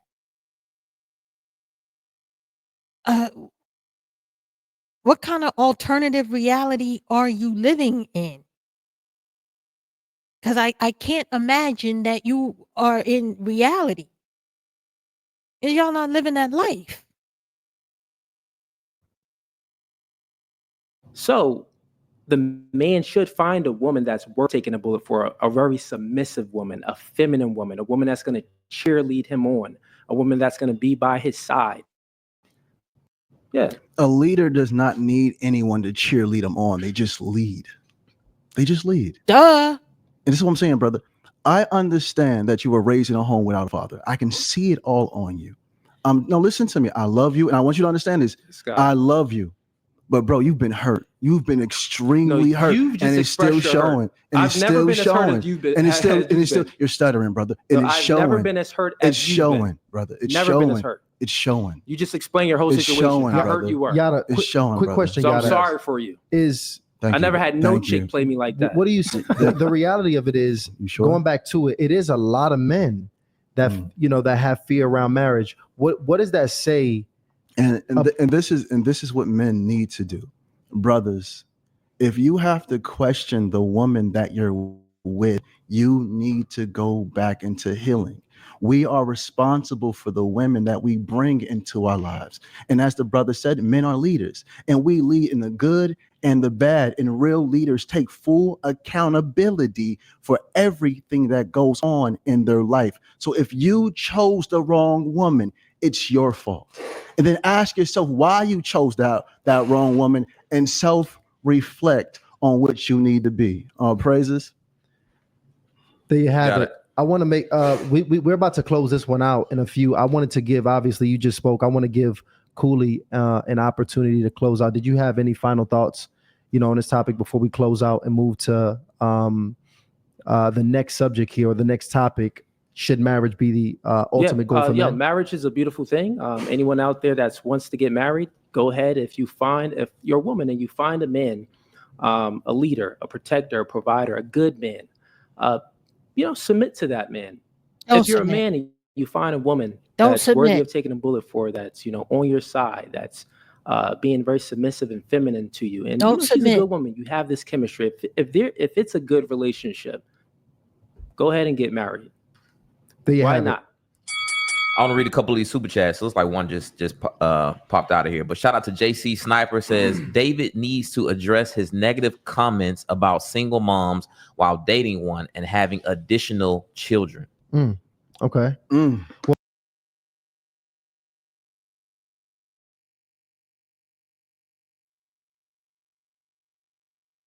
And I'm back. I had to take a minute to take care of my mother.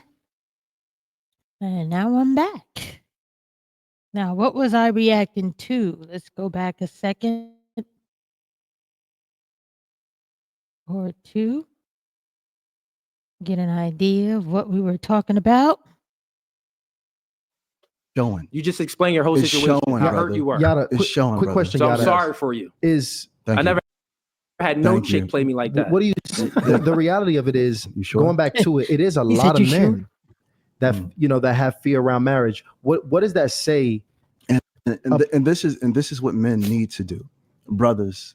If you have to question the woman that you're with, you need to go back into healing. We are responsible for the women that we bring into our lives. And as the brother said, men are leaders, and we lead in the good and the bad. And real leaders take full accountability for everything that goes on in their life. So if you chose the wrong woman, it's your fault. And then ask yourself why you chose that wrong woman, and self-reflect on which you need to be. All praises. There you have it. I want to make we're about to close this one out in a few. I wanted to give, obviously you just spoke. I want to give Cooley an opportunity to close out. Did you have any final thoughts, on this topic before we close out? And here comes Cooley. Here comes Cooley. The next subject here, or the next topic: should marriage be the ultimate goal for men? Marriage is a beautiful thing. Anyone out there that wants to get married, go ahead. If you're a woman and you find a man, a leader, a protector, provider, a good man, submit to that man. You've taken a bullet for, that's on your side, that's being very submissive and feminine to you, and she's a good woman. You have this chemistry. If it's a good relationship, go ahead and get married. Why not? I want to read a couple of these super chats. Looks like one just popped out of here. But shout out to JC Sniper, says David needs to address his negative comments about single moms while dating one and having additional children. Okay. Well, the other one just disappeared. So check it out. So all the chats, by the way, guys, you got. So just to recap, David Cooley, the Fugazi podcast MFer, whose last encounter was with Princella. She reached out to him to have a discussion. And, his name is Mud right now on YouTube. O'Shea Duke Jackson, man. And Abin Preach and many others.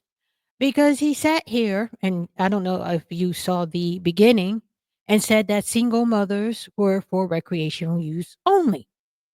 Now, what we're going to see is a lot of men call him out on this, because the hypocrisy is real, right? Why would you say that single mothers were for recreational use only and then shack up with one and then have babies? He has children with her. Okay? And so he's trying to, I don't know what he's trying to do, because I really don't understand what the frick that man is talking about. But anywho, I'm reacting to this because, why not? Why not? So here we go. They're going to address this. Let's see if we can move this along because I'm not interested in their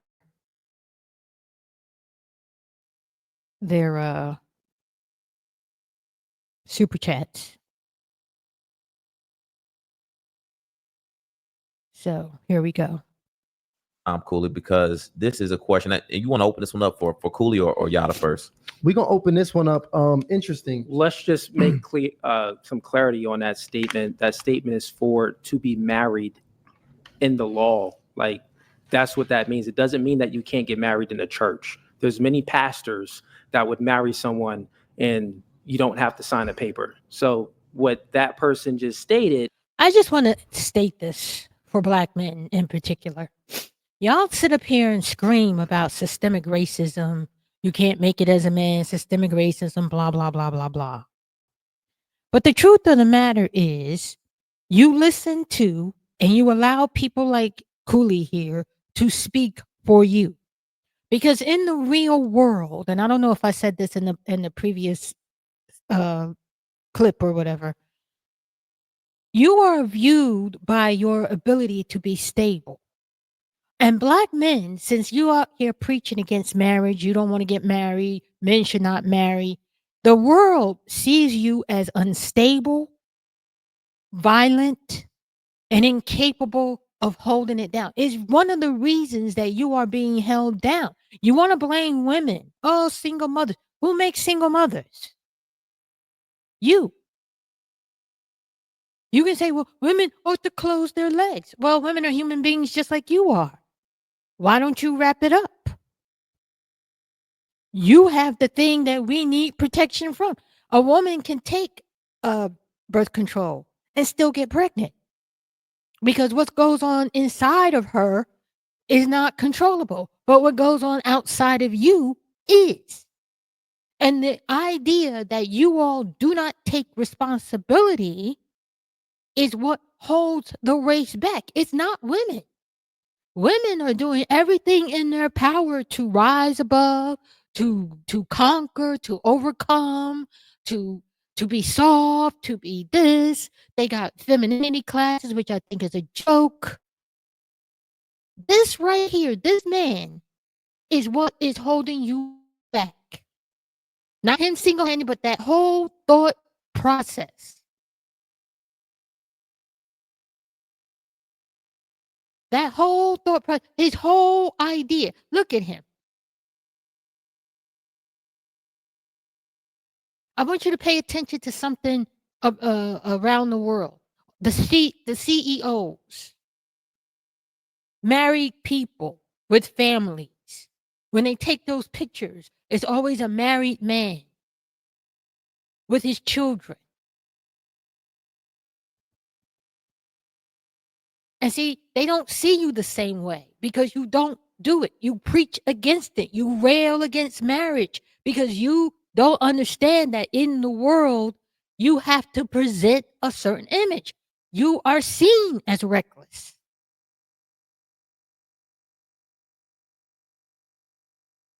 So you can't be trusted. That's why everybody jumped on what he said, because now you can't be trusted.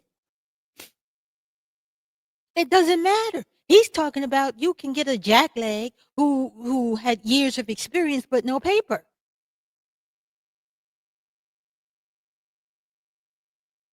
When in reality, if you have, and I said this before, and I know I'm repeating myself, but if you're under warranty, the person with the paper has got to take care of your car, not the person without the paper.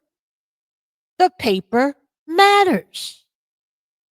The degree matters. The education matters.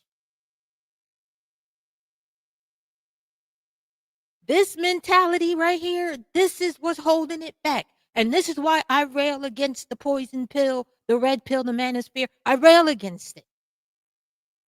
I don't give a frick about the grown-ass men, but I do give a damn about boys. I do give a damn about boys, the youngsters that foray into these content creators on their platforms.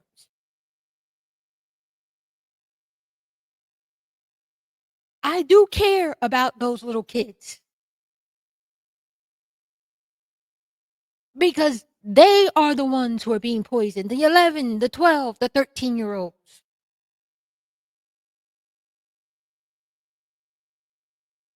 And it's all because of this degenerate mentality.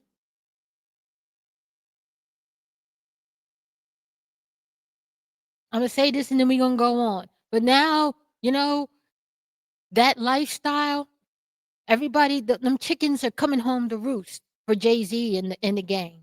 I had to bring him up into it. But it's coming home to roost. Now he sees the benefit of being a family man because it opened business opportunities for him. You think, oh, it was just Jay-Z? No, because they saw him as a family man. Those things matter. But see, when you go out there and sow these wild oats, that stuff comes back to get you in the end. Now he's beginning to understand. Now he's beginning to see. And somebody needs to come out here and tell men that it matters. You aren't separate from women. Nobody sees you as a fine, upstanding individual. You're not straight. You're a mess. And you're the reason why the community is a mess.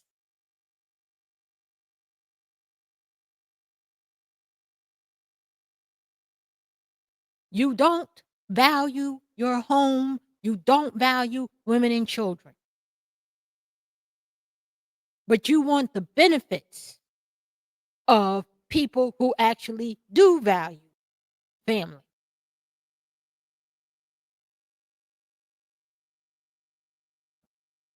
Let's play a little bit more of this before I get tired. If we're looking at the full context of it, is a lie.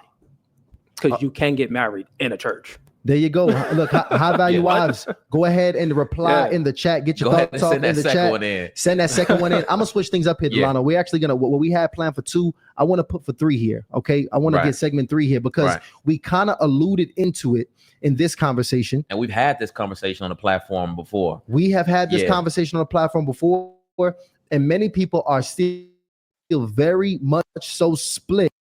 You can get married in a church. Yes. It's not legal. There are plenty of people who had ceremonies with no license. And they found out in the end. What is that saying? They fucked around and found out? That's all I got to say about that.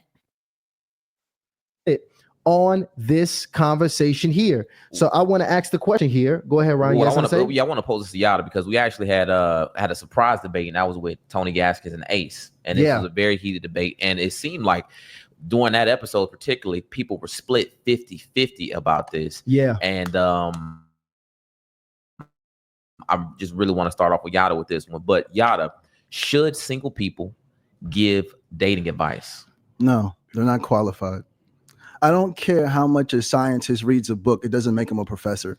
He can't go to college and say, hey, I'm about to teach because no, you're not qualified. You have to have the experience. And this is something that only God can give an individual.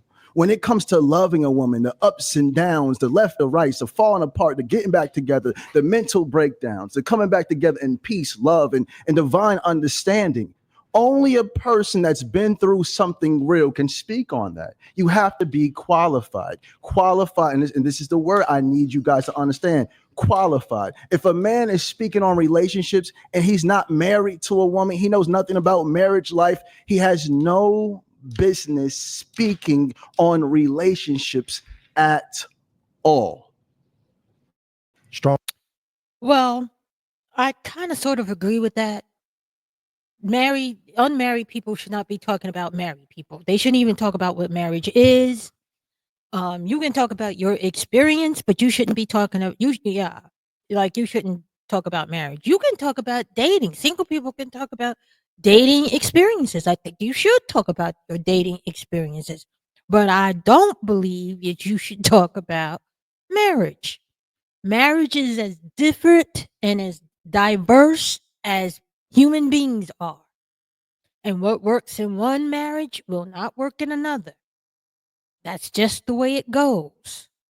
And I think, I don't even think some married people should be talking about marriage, really, because just because you guys have a great something going on doesn't mean that can translate to another marriage. All you can really tell people are the basics: communication, make time for each other. You really don't know what goes on inside of a marriage because, like I said, there is diverse as the people involved.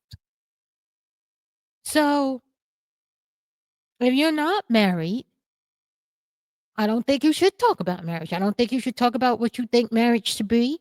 I just don't think you should. You should be able to talk about your dating advice. But yeah, I have to agree with him on that. You shouldn't do it. Strong statement right there. Strong statement right there. And I think that when we had the conversation, that's where Tony Gaskin stood last time we had the convo. Go ahead. I want you to drop that poll in the chat, by the way, too. Absolutely. I'm sorry, Paul. We should have been dropping polls this whole time. Tripping. But go ahead. Cody, what's your thoughts on that, man? Should single men be able to give dating advice? Yeah, what he just said was he spoke from feelings. He actually think about what he just said. So let's just extrapolate this out. Can an unmarried person give dating advice? Sure, they can give dating advice. Why not? Right? Then he says some things. He says, well, you can't give dating advice if you're not married because you don't have the experience. So let me ask you a question. If someone that's been in a relationship, a long-term relationship, and it's a good one, that man protects and provides for his woman, that woman follows his lead, it's a great relationship that they have. They have 20 years together, but they just never signed that paper, right? Never signed that paper.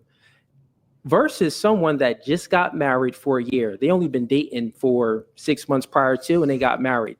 Who do you think is more qualified to give dating advice? Who do you think is more qualified to give dating advice? The newlywed or the person with all of the experience? The person with all the experience. Okay, that's so what not, you that's just not, said was a logical Let me fallacy. finish. It is Let a me finish lie. again. See, this is feminine traits again. No, Ask me a question.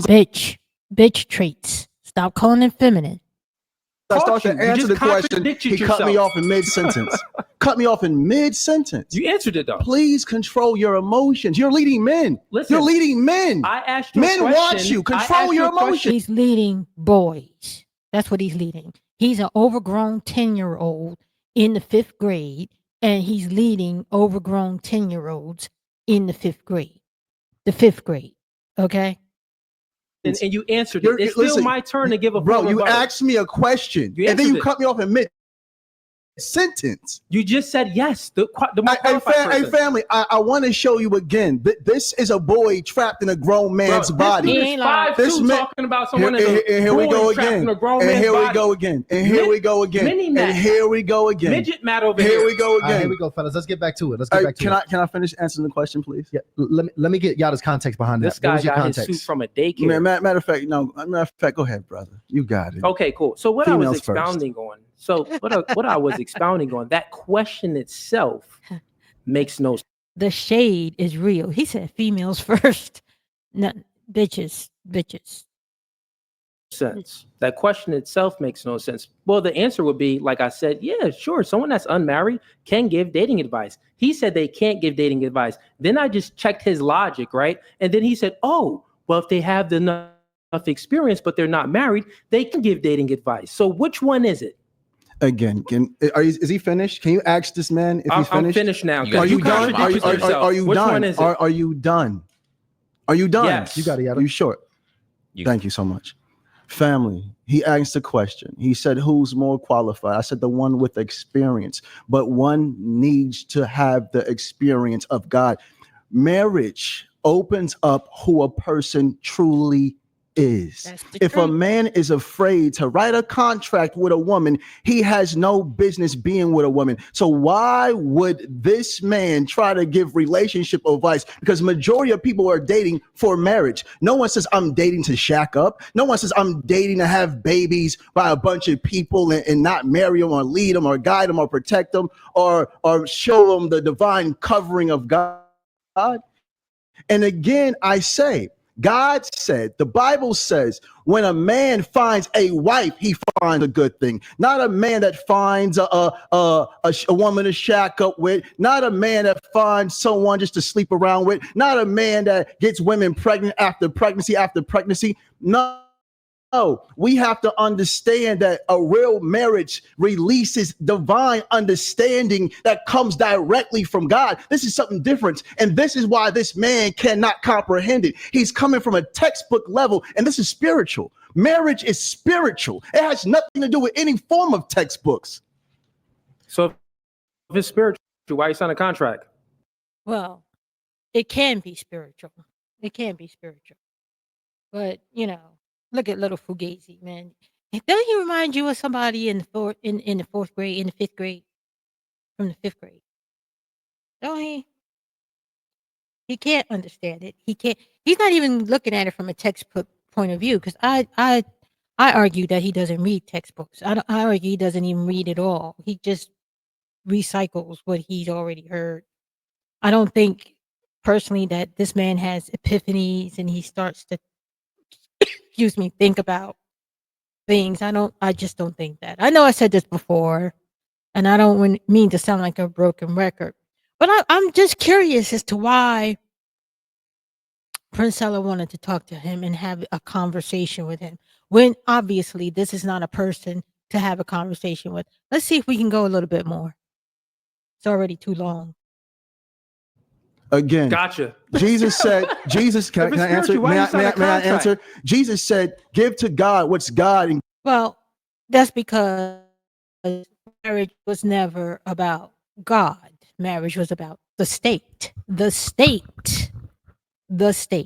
It was a way for men we talked about this. Marriage is about the state. That's why you need a marriage license in order to get married. He's talking about you can get married in the church. You could. But the truth of the matter is that isn't a legal marriage. That's a ceremonial marriage. What happens in the church is a ceremony. What happens for the law, because you, as a man, as Yada was saying, you want to protect your family by making certain that everything that belongs to your family they get, and nobody can contest it, nobody can take it away. That's what a man would do to make certain that his woman and his family are taken care of. That's why you are seen as a more stable-minded person. And the thing is with whatever his name is, Cooley, he doesn't even understand why he is seen the way he doesn't even get it. It's the synapses aren't synapsing, they're just not doing it. Give to the mayors what's the mayors. Has nothing to do with the government.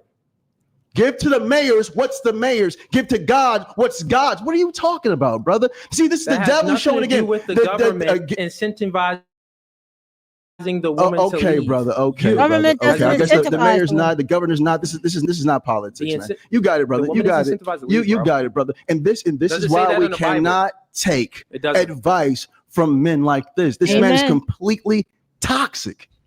So we got 50-50 right now in the poll. We got close to 800 people voted on the poll, guys. Go ahead and send your votes in. Should single people give dating advice? Look at that. It's literally 50-50 right now. It is literally 50-50. But here's the thing, Yada. I'm going to add a different layer of complexity to this, because a lot of people may have issue with certain married men who try to give dating advice. Right. One of the more popular, we hear the Derrick Jackson story, where he was saying one thing, and then a whole other story unfolded in that situation. For sure. So if certain married men may not be qualified and single men are not qualified, who is qualified to actually give relationship advice? Are you talking about from a man standpoint or female standpoint? Is it a difference? Or overall? Well, how about this?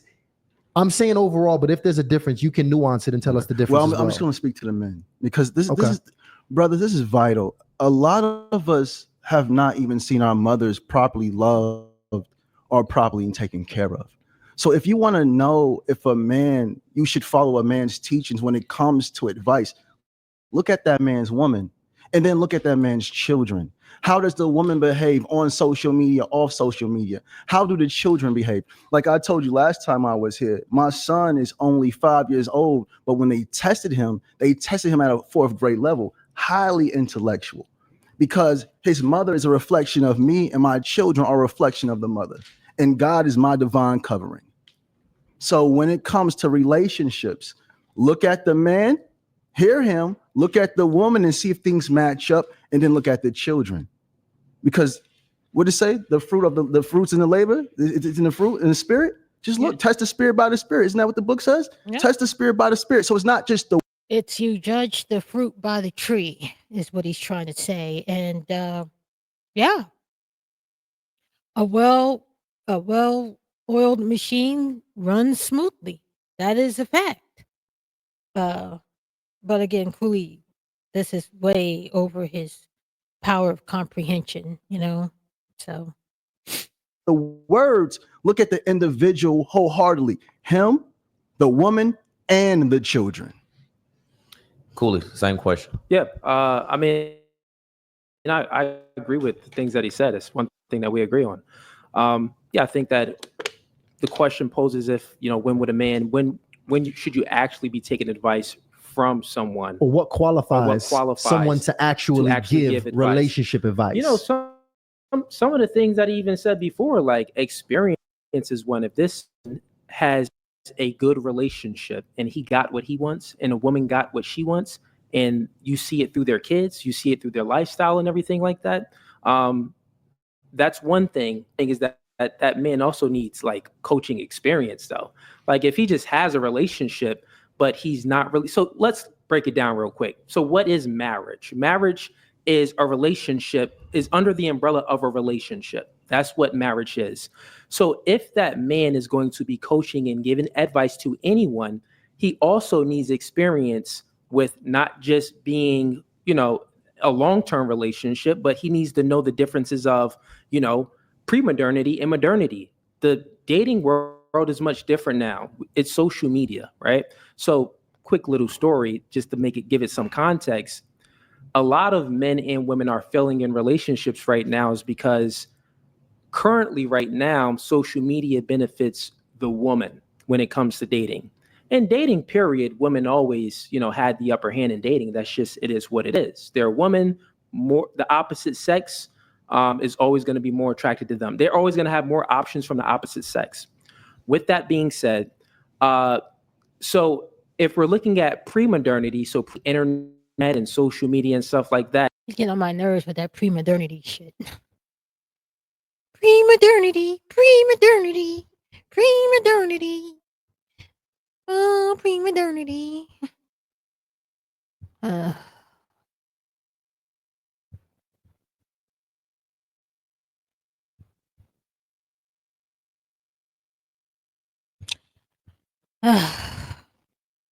Let's say Katie, her options was just in her small town, the church, the nearby neighborhood, and maybe that's it. So the hot girl Katie from the town, those were her pool of options that she would go from.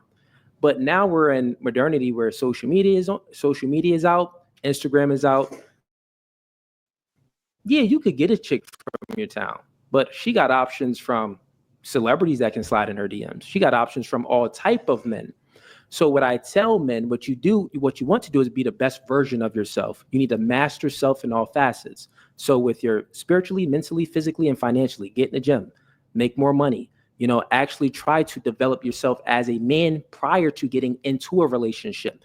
Same thing with the woman. Try to develop yourself as a woman prior to getting into a relationship. And then I think that if a relationship is built and it's good, you can go ahead and, obviously it worked for you. So you could actually coach on what worked for you. But guess what? That may not be what worked for everybody. So I think that why I use these two brackets of pre-modernity and modernity, we have a lot of people that have this pre-modernity mindset where they really haven't had any dating experience dating modern day women. So they could be given bad advice. Modern day women are women. They're women. There's nothing unusual. The difference is you get to see them faster. You get to date with, go out with them. Yes, you do have more options, but modern day women are women.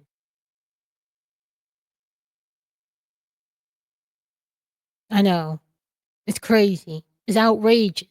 It's a mind fuck, but that's what it is. Because they don't know the game and how women operate with social media being out now, right? So there's men out there that they could be giving advice, but it's like some old school advice. Like it really doesn't work. But if you're getting game from a guy where he's more modern and he actually has a good relationship, that may work. And it also depends on the age demographic. Can I say something real quick? Yeah. This is the problem. We have to stop giving game and start giving real life instructions. I agree with that.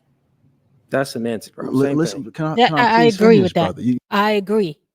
Because everything ain't a game. A game is to be played. People are not games.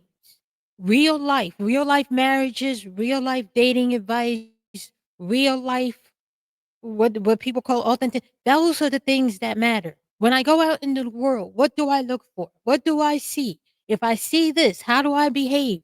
Real life advice.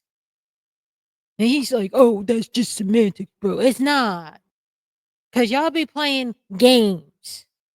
He's up here playing a game with his pre-modernity and modernity, and you want to put into the categories. Oh, my God. Gag me with a spoon, why don't you? Good gracious. He wants to sound smart. Like I said, I went to watch one of his podcasts. 5 minutes in, I took a bottle to the head. I couldn't take it. And I'm only into it because of O'Shea Jackson. You keep doing this. This is feminine traits again. Bitch feminine traits. Bro, traits. you're showing mommy wounds. Say like, oh, you're we gotta showing stop giving game real because I said mommy game. wounds. You're just playing semantics. You're showing Go ahead. real mommy Not at all, bro. wounds. Bitch. We have to give godly instructions because a marriage doesn't fall under relationship. It falls under God. And this is something he can't understand because he's not married. Marriage is 100% spiritual. It's spiritual, which removes all fear. When you're walking with God in the direction of God, fear flees. The devil flees. So See, you talking about stuff that's beyond most of these people's mind. These people don't have any kind of spirituality at all.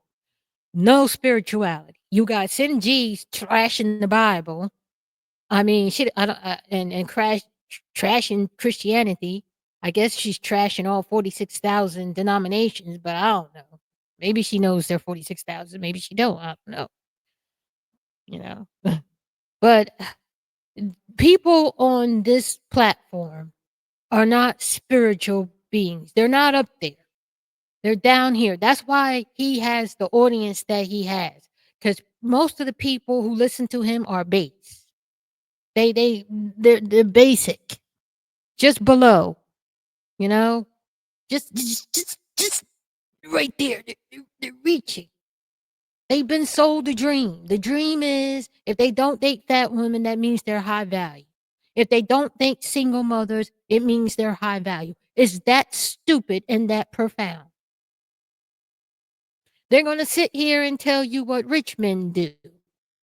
Even though Jeff Bezos married a woman with tattoos, a single mother, and over the age of 35.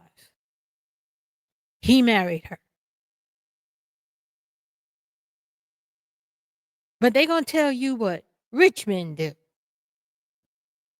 Because the dream has been sold to them that if they behave in a certain way, they too are in that category. That's what they all do.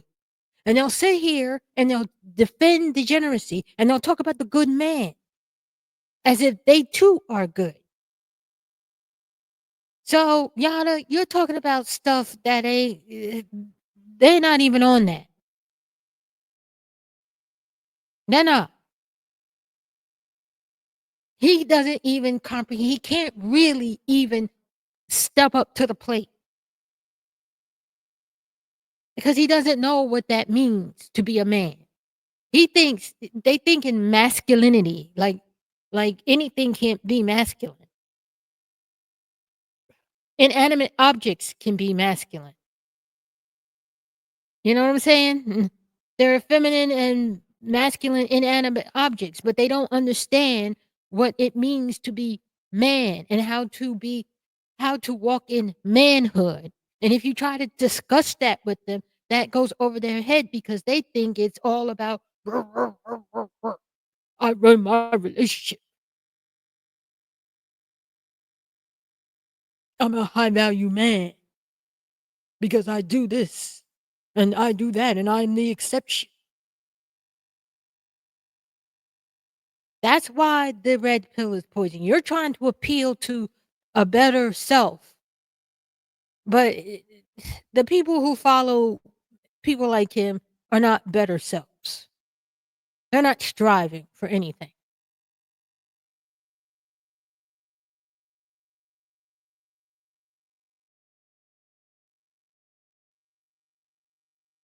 We'll have to question, is this woman going to leave with half? It doesn't work like that. My brothers, you have to stop following these internet. They're gimmicks. These aren't real people. They're characters. This is a character he's playing. This is not who he truly is. A real man stands on business for his woman. And if you're willing to take a bullet for her, what's a contract, brothers? This isn't game. This is instruction.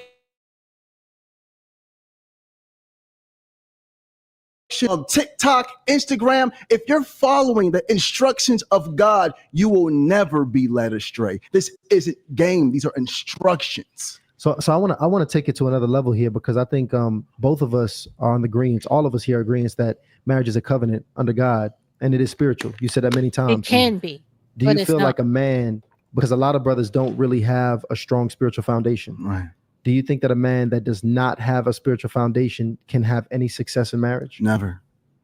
A man has to be. I disagree. There are a lot of people who have no spiritual connection, don't acknowledge God, don't go to church, and they're happy in their relationships. I remember growing up in church, and I remember that the preacher used to preach about, you had to marry a Christian, a Christian, a Christian, a Christian, a Christian, a Christian. And I remember looking, just, I wasn't like deep or anything. I was like 12 or 13 years old. But I just remember thinking about how unhappy all those Christian marriages were. Marrying somebody because they're a Christian does not make a happy marriage. There's got to be more to it than that.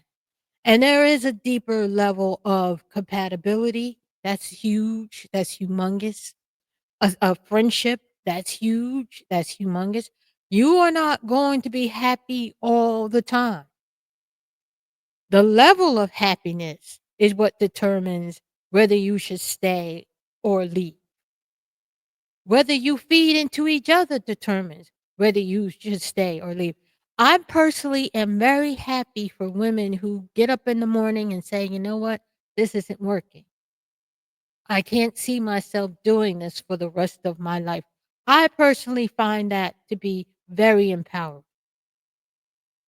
Because I watched people, my mother's friends who were miserable. Miserable. I may not have been the deep kid, but Jesus, you know misery when you see it. And so, he's a spiritual man, which is a good thing. Having a spiritual person is a good thing. It helps. It helps a lot. Believe me. But just because you are spiritual does not make you a good partner necessarily, or it won't help you in being happy in marriage. Because I've seen so-called Christian people get married and we're miserable. So I disagree with him on that. I do. And people who don't acknowledge God, who have no spirituality, no dog in the fight, they're happy as clams. So there's something to be said for it. Something to be said. but I don't think spirituality necessarily guarantees happiness. I really don't think so. I don't. I wish I could tell you it was so, but I really don't think so. Be grounded in God. Brothers, I don't care how you pray, but you need to pray. If you're not talking to God, or you fell through hard times or forgot to talk to God, you have to start communicating with God. God will give you the instructions to block you from women that might tend to hurt you, brother. I need every Well, that's part of the elevation process. When you elevate yourself and when you get yourself in tune with, I mean, the higher power, God, yes, you will. A lot of trouble will, it won't come near you. I remember when I was alone, I spent some time alone, decentering dating. I just decided to stop dating. I was furiously dating and then I just stopped. And the clarity that comes from just being alone, understanding yourself, understanding who you are, understanding what you like, understanding you, spending time with you, because in the end, spending time with you, if you don't enjoy yourself, nobody else is going to enjoy your company either. And I noticed that when I was dating furiously, I would get a lot of phone calls and a lot of this and a lot of that, and go out on a lot of dates. But when I was spending time for myself and getting to know myself and coming to a kind of peace that whatever happens in this life is going to happen and I'm going to be okay about it, a lot of that noise dropped off. And I noticed it was only a certain type of person that would come or would I would talk to, or who would talk to me. So it's something to be said about that quiet, still place and coming in contact with that higher power. It's something to be said about that, because it eliminates a lot of noise. And you will feel at first that people aren't attracted to you, or what's wrong with me. That's a good thing, because that means that all the crap, all the dirt that's in the mud is seeped out, but it's not touching you. And that's good. So it's something to be said for him calling out for young men to seek a higher power, or just seek some peace. Learn to be alone with less noise.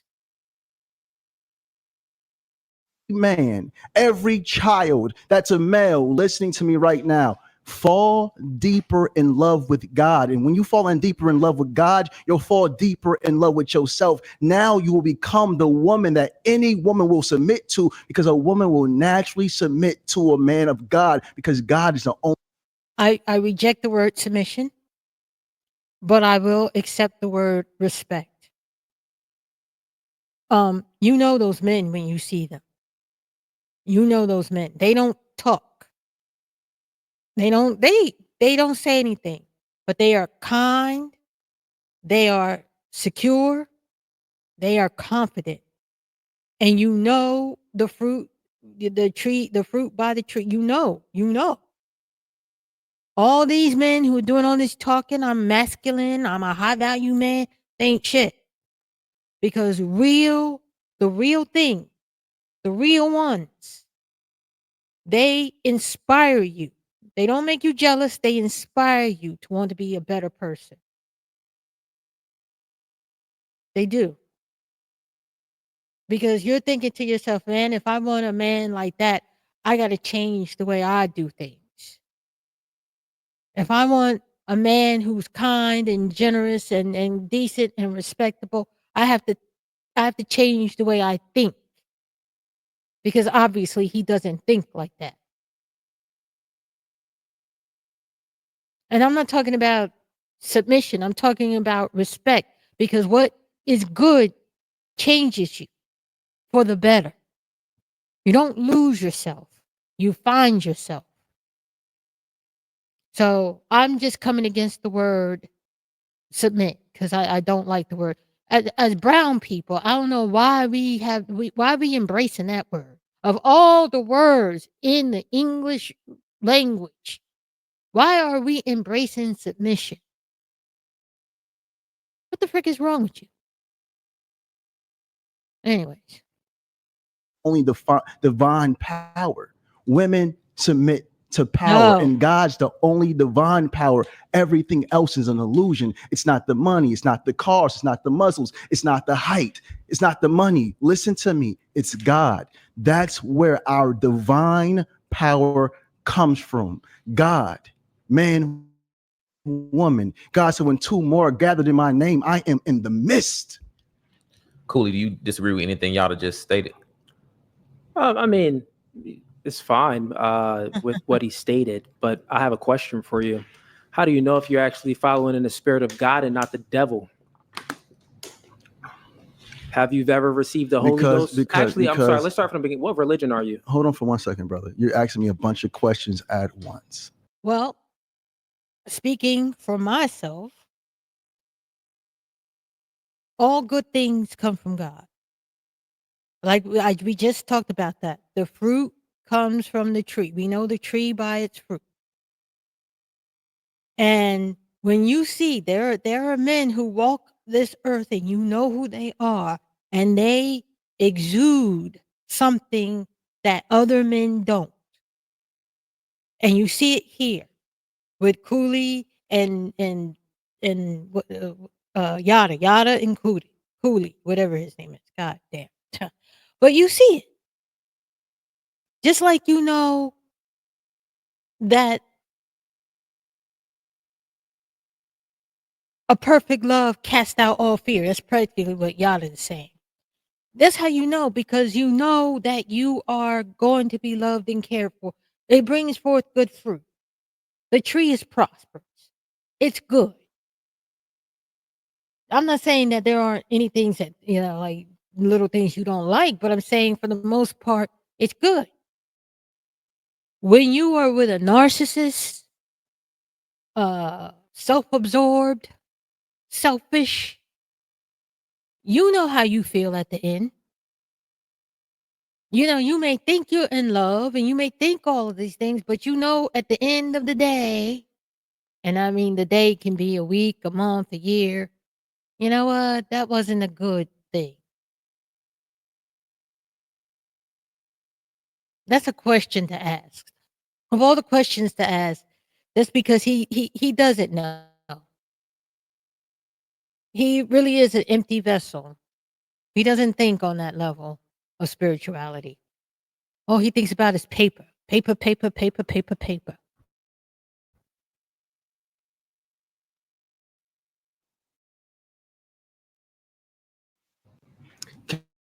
Can you guys ask the questions? I'm not answering his question. He said, how do you know you're actually following God and not the devil? Because God will move all obstacles from your way. Talk to God. Test the spirit by the spirit. This is what the book says. Test the spirit by the spirit. And the brother said, what is your religion? It doesn't matter. There's only one God. One divine power that's created all human life. Can we all agree on that? Yeah. It's one. All praise is due to the Most High. The reason why I asked what's your religion here we because go. you have this, jewelry here that those bees that you're like was praying to even prior to this. Praying to? So like you're rubbing it while you're praying. So are you? Was I praying or are you assuming? Because you didn't ask me if I was praying. I didn't answer the question. So were you assuming? Were you not praying? No, I wasn't. So you weren't. No. I'm talking about prior to this. I wasn't praying. No. If you have a question, you were sitting here. Now let's do this. I even said, let's break. No, and I did not. He's trying to low key this, and he's not good at it. He can't even. He's trying to like. Do I want to see the end? Do you want to see the end? I might end it here, because this is just sad. It's sad. He's trying to low key. He's trying to come in low and subtle, trying to do that little jab. Him trying. Mm-hmm. Him trying to make it. Him trying to make it. You're trying to All right. I did not answer the question. This was what he's talking about right here. And all those that know, these are zikr beads.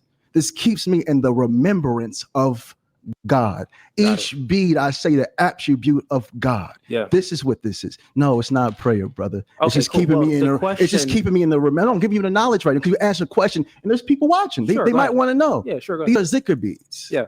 Very known in different parts of the world, Asia, Arabic, Africa. Yeah. These keep you in the remembrance of God. See, a man that wants to lead a woman, he has to first be led by God. So even though I'm here fasting for 24 days with no food, I'm on a 40-day water fast now, I keep the remembrance of God. So when I step back into my house with my wife, the energy that this man has with him will not linger on me. All praises due.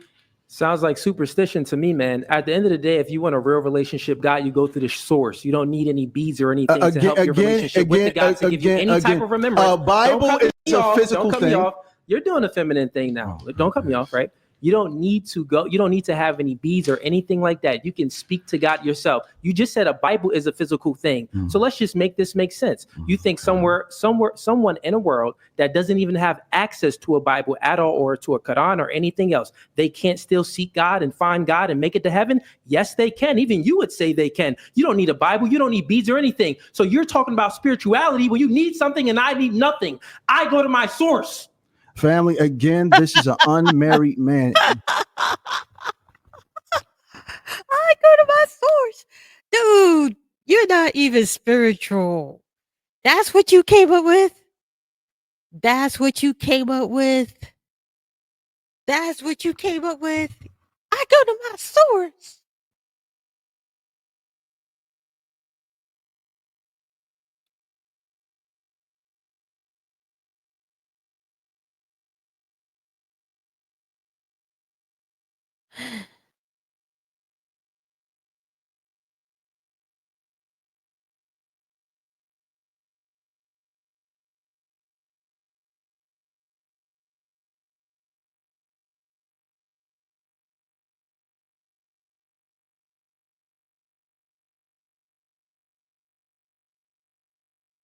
I go to my source. I don't need no Zika beads. I don't need no Bible.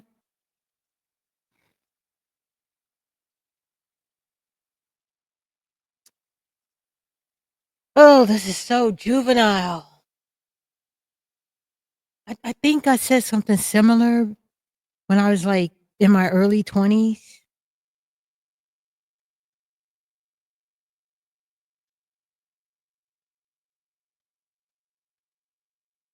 My early 20s. What is this man? 35 years old? Oh, Lord Jesus. Jesus, Mary, Joseph, and all the saints. I know y'all ain't out here desperate for these men right here. God. Is this what y'all trying to preserve? Is this the blackness right here?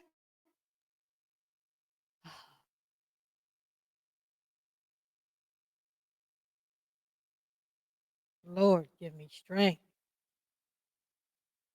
Okay. Okay. I go to my source.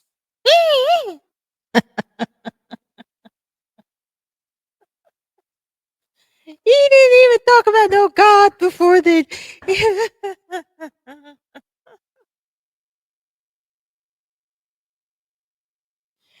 This is the thing. He knew he didn't win this. Okay? He knew he didn't win this. He knew he did not win this. He knew he didn't. But he had to come back. Oh, mighty mice and friends. Here I come to slay the day. I go to my source. Here I come to save the day. Mighty might and friends. Lord have mercy.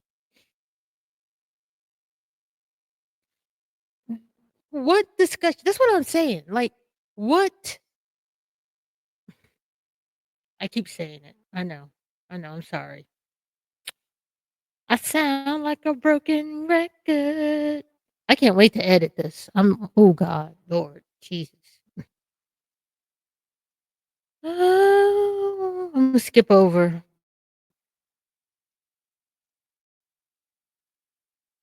God gives instructions. There's so many men. There's so many men claiming to be spiritual with no form of spiritual practices. You cannot be a spiritual man with no form of spiritual practices. If that was true, God would have never gave instructions. I don't care if it's the Torah, the Bible, the Quran, Sanskrit. I don't care what it is. God has always given instructions in every religion and every spirituality. This brother right here is so hurt, and this is why I asked him. And this is why I asked him in the beginning. God never. That's why I asked him in the beginning what his name was, because I was speaking to the demon that dwelled in him. Watch out for the dazzling tongue. Watch. He does have a dazzling tongue. Yeah, he is eloquent. He's not as smooth as he thinks he is. Because if you pay attention to what he says, he's not as smooth as he thinks he is. Most of what he says is mumbo jumbo, highfalutin mumbo jumbo. That's what it is.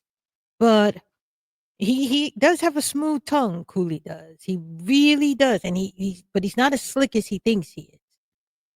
Again, he looks like an overgrown 10-year-old. I just, oh Lord Jesus! Watch out for the dazzling tongue. Now, I want to ask this real quick before we move on to the super chats, because when we had that debate, that brief debate between Ace Metaphor and Tony Gaskins, one of the biggest things that Tony talked about was he accused tonight's conversation as being a part of the casual dating culture. Okay. And he stated that if you were a date, you should not coach people with the intent to date casually.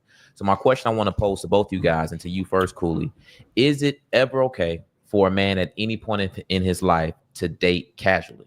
So yeah, this is a should claim. So I think that truthfully, all men and women shouldn't even have sex before even dating. Like if we're speaking about how things should be, I think the world would be a much better place if we actually follow the book to a T. We can't follow. Wait a minute. We can't follow the book to a T. We can't. No human being can live up to it. Not really, no. That wasn't even the question. Should men date casually? Yes, I believe women should date casually. I think women should have a roster. I think women should go out with multiple people. I think it's good because even if a man checks off all the boxes, you don't need to get fixated on it. You need to go out with other people. You need to get a good idea of what you want and who you are as a person. And dating, if you're doing it correctly, can indeed expose and illuminate who you are as a person. Just like marriage kind of exposes you, but you can also be illuminated through dating. I think you should never settle on one person until you're ready to. I think you should date multiple people. I think, and I'm talking as women, you should date multiple people. You should never be fixated on one person.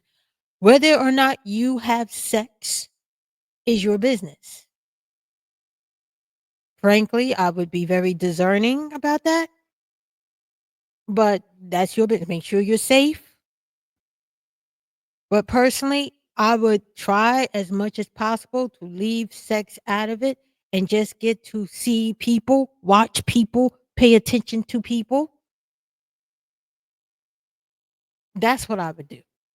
That's what I did. I dated multiple people. Monday or whatever day, I had somebody take me. We like Spanish food. The other people like Italian food.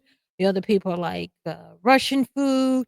You know, and you get to have fun. You get to just go out, have fun. Before anybody gets up here and says, "Well, I don't think women should be dating like that. That's just ridiculous." Let me tell you something really interesting about the old days, since y'all want to romanticize the old days. Women had suitors, and the pretty women had multiple suitors. And she could always choose based on who she liked or whom she found most attractive, or as she would say in her language, agreeable. And I think, just based on observation, I'm not doing any scientific thing, I'm not digging in it that deep, that women today limit their own options by fixating on boxes that need to be checked off. Instead of going out, there's a time and place where you don't take dating that seriously.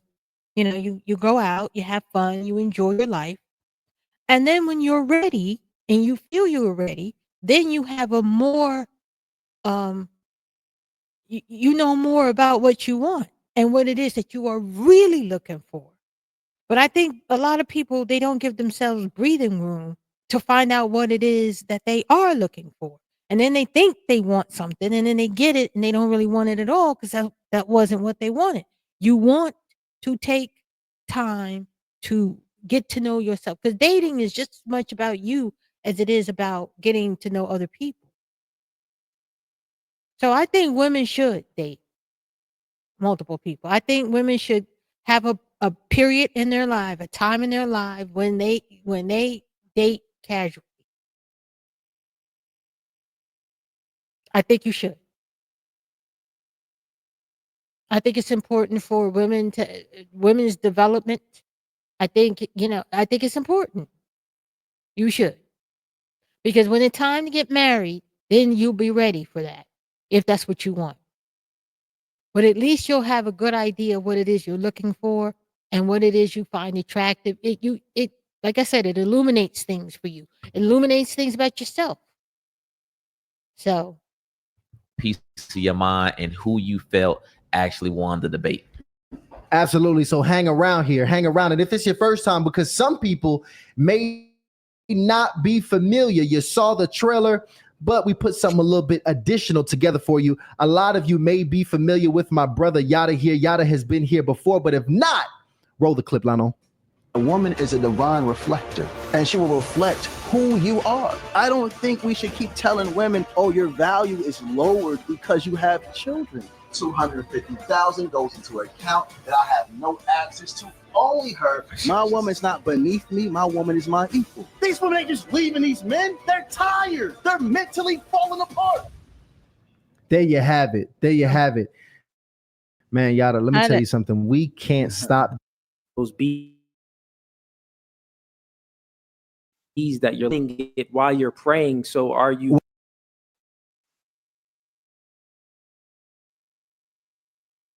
I don't know how we got all the way back there. Do here, Lano. Let's actually piggyback off the conversation we were going to go into. This has been a very polarizing conversation based on a statement that was made prior here. Hold on, shout out real quick because Anton just sent over the fire super chat. Hey, wow. And he says love to everyone with the hearts. Anton, he's feeling benevolent. Hey, Antoine, man, yo, I got so much respect for you, bro. You earn my respect. I got much respect for you, bro. I salute you. There you go. Shout out to Anton, big friend of the play. Matter of fact, Anton will help us put some money in our pocket because the clips is going crazy, just like you said they would. Anton, we appreciate you. Brother. So shout out to all 20 of his channels. And should single people give dating advice? We got over 1,800 votes and 54% of people say no. So those are very, very close. Yeah, people still very at close. about that 46 people, 46% it came in saying yes. That's interesting. Very interesting one. But going into the next round here, we piggybacking off where the conversation was going. And this is going here mainly because obviously a very controversial take from my man David Cooley here that has really caught fire in a blaze. So we really need to get into this here. Cooley, help us out. Help us understand this one here. Are single moms for recreational use? Hold on. Can y'all find a clip, please? Can y'all find a clip? We got that one. Can y'all find a clip for me? We gonna get it. Can we?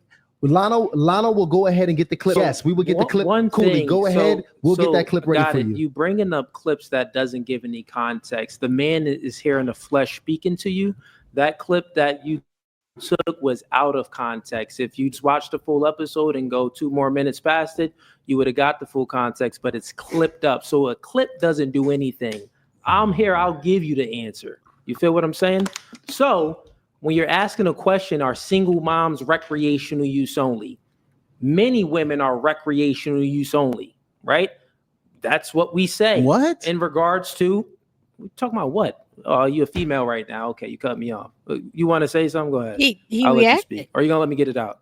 Go ahead. You got it, Cooley. You got it.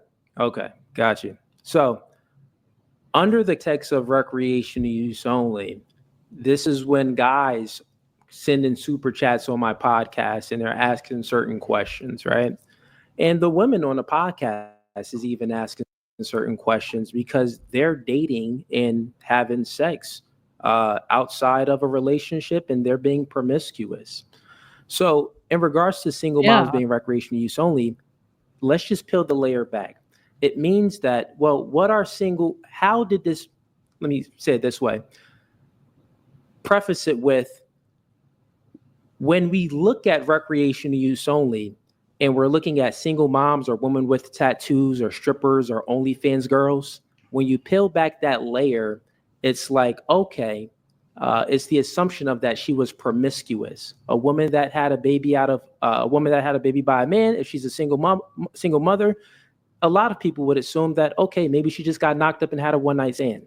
Like in the man's mind, he's assuming that she's been promiscuous, just like a woman that has OnlyFans, stripper pole, or stuff like that. So that's what we mean by recreational use only. Let me just make that make sense. Now, when I'm speaking about when that woman on a podcast, has kids, but she wants a man with no kids, right? I'm letting her know that, well, most of the guys that you meet, like you want this upper echelon type of guy, he's not going to take you seriously. He's really only going to use you for recreational use only if he doesn't have any kids and he's that guy. Like the probability is much. That's a lie from the pits of hell. He is lying, and lying. But let him cook, because he really thinks he's going to explain himself out of this bullshit that he put forward. This is why he's trash online. This right here is why he's trash online. Much higher than him just having sex with you, selling you a dream, having sex with you, and then dismissing you. The probability would decrease if that man has kids, because, okay, it's a mixed family there. We can mix something together. The probability increases even higher if he has full custody of his kid. Then the dynamic always gets much different. But in regards to single moms, recreational use only, it's under the context that the woman is promiscuous. So it means like, don't wife up a chick that's out here being promiscuous and being knocked up by random men. Just like don't knock up a chick. Don't wife up a chick that's out here, has an OnlyFans on a stripper pole and so forth and so forth.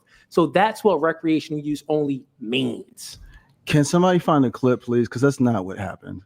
It's a clip, and I said single moms recreational use only. That's all I said. The female asked him what he. Lano, listen, go ahead. Check Slack. It's a Slack. We could play the clip because the clip is what got everybody up in arms. And we won't shorten it at all. We'll let it. No, play. I mean like that. Here we go. A full episode. No, I get it. Yeah, and we get through that topic. We get through everything maybe in like 10 minutes. Okay. So. Well, we'll just play the part around that conversation. Yeah. And we got to take time to pull that up because that's what we getting DMs and super chats about that specific thing. But I want to make sure on that part of the totally watch out. Go ahead. Okay. On that part of the episode, or on that episode, you explain in the same detail you just did. Yeah. On that part of the episode, I was speaking about it was women on a panel that they were speaking about, they stated, the values that they want in a man. Oh, 6 foot, 6 figures. They want this, top tier guy, we would say, right? And then they're like, well, I don't want him to have kids. I'm like, dang, like, okay, well, the probability of you meeting a man that has all of those things that's going to actually take you serious and, protect and provide for your 2 kids is extremely low. He'll most likely use you for recreational use only. So I'm giving the woman a reality, right? To say, hey, your standards are way too high right now. If you want to go for these guys, they're only going to look at you as a sex option, not a relationship option. That's what I mean by that. I'm not actually calling single moms recreational use only. I'm saying that those women that want these type of men, it's a high probability you're not going to get them, and they're only going to have sex with you. And ladies, one way to spot a man not to be with, they're never consistent with what comes out They of their sure mouth. aren't. They sure aren't. That is pure bullshit. Oh my God. He just made up a whole story. A whole story.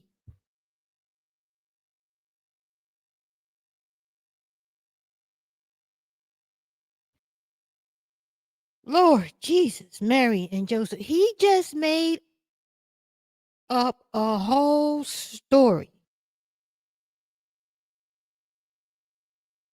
How you gonna sit here and make up a whole ass story when everybody heard what you said and you was on your own show fighting for your life? You was on your own show fighting for your life.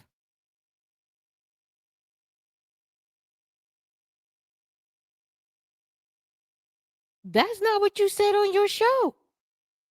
On what was it, on Heat Day or whatever it was? That's not what you were saying.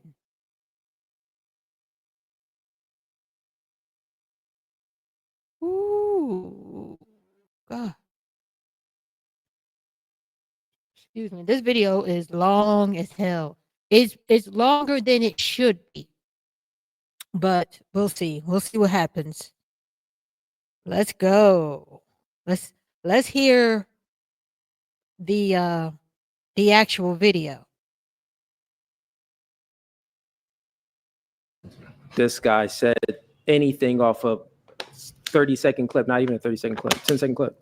She asked you what you, that was the question, what you did with a woman with children. That's the question she asked you. Let's play the clip so we don't have to debate about it. And if you actually watched the full thing, but you still and get it queued up. Take your time, get it queued up. If you actually watched the full thing, she asked me that question because previously, before that question came up, we're speaking about single moms and them dating guys and stuff like that. I think it was a panel of like 3 single moms that I had on there. But she asked me that question and I gave her the reality. All these women know that I'm in a relationship. So she's not asking like me, like, oh, would you date a single mom? I'm in a relationship and I have a kid and my woman has a kid. My woman we have children together, and we came into the relationship with children. So how many did you have? Anecdotal experience. How many did you have? 1. How many did you have? When we met? 2. Oh, okay. Yep. How about you? You dated the woman that has kids too, right? Yes. How many kids did you have when you met her? I had 1. She had 1. Yeah. Well, okay. Cool. Yeah. We built a multi-million-dollar empire together too. Hey, baby. Now, guys, keep sending in those super chats, guys. So like I said, anything you send in is going to be highlighted on the platform, but of course, anything over $20 will be read live on there. Now, I mean, as you can imagine, Cooley, that caught people by air. I mean, that caught the internet by storm. Because people took it out of context. Yeah. But do you think that, I mean, even with the context that you added, do you think that helped or hurt single moms? Helped or hurt single moms? With the context that I added is giving women in general the reality. Like, okay, let's just speak about it, right? Let's extrapolate this out. A woman that strips on a stripper pole and she wants this type of top tier guy, right? She wants a man that's, up there, that's on all facets. He's doing better than most men. She's saying that in her mind, well, yeah, I can get this guy and he's going to give me a true relationship. And Envy sends him $5 well, as a to give them mother. Hold on. But you getting it queued up. It's almost ready. Almost ready? Okay, cool. Go ahead. She's assuming she's living in La La Land and thinking she can get a relationship from this guy, but she got this baggage. And I'm just giving her the reality, like, listen, Ma, you may need to lower your standards because if you're only going after these type of guys, there's a high probability that they're only going to sleep with you and not give you any type of true commitment. So that is good for women. It's good to give women a general perspective about things. Guys, we got 4,000 people in the chat. Lana, you ready to play that thing? Just pull it up. Even if you got to play the ad, just pull it all the way up. It's gonna be a little ratchet, but just pull it up. Pull it up so we can get to there. Deserve Really right. man in the top. Go around to that mark that we talked about. And if so, why would? No. Do you know?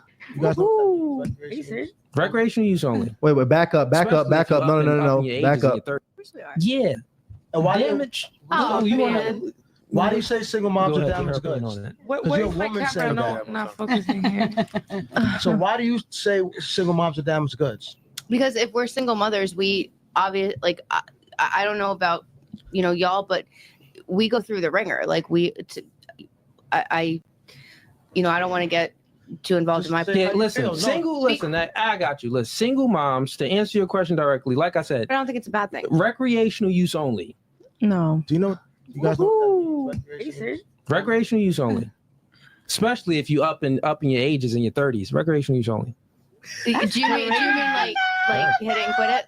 Recreational use only, meaning you won't use any for sex. That's it. Is that single mother?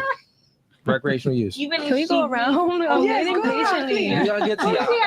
I'm waiting so patiently. My God. Okay, time out. Let's reverse it real quick to you. Right. What is broke guys good for? Sex. Recreational use only. Oh my God. That's not the same thing. Mother? What you talking about? Single mom. No. That's false. Not the same thing. No, You cannot.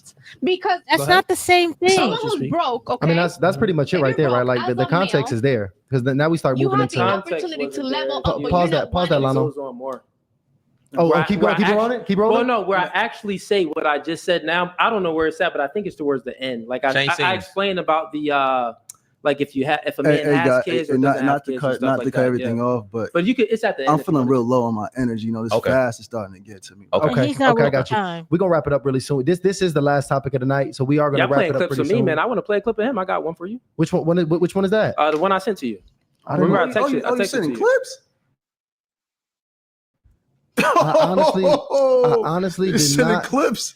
Now we got the super chats coming in, and listen, y'all let me know what y'all think about that. Y'all seen? I believe we all seen enough. I believe we all seen enough of the episode cool, and y'all let me know if that context.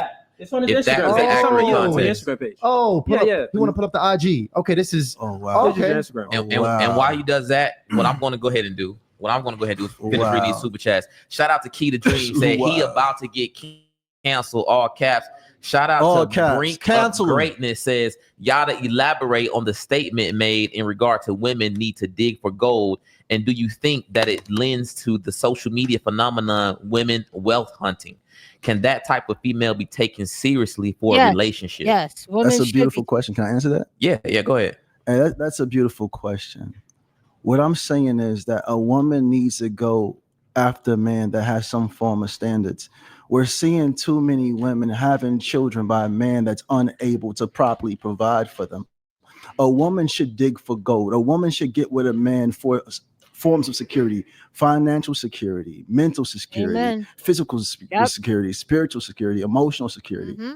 So when I say dig for gold, I'm always saying mentally, physically, spiritually, emotionally, and financially. Amen. And men should dig for goals.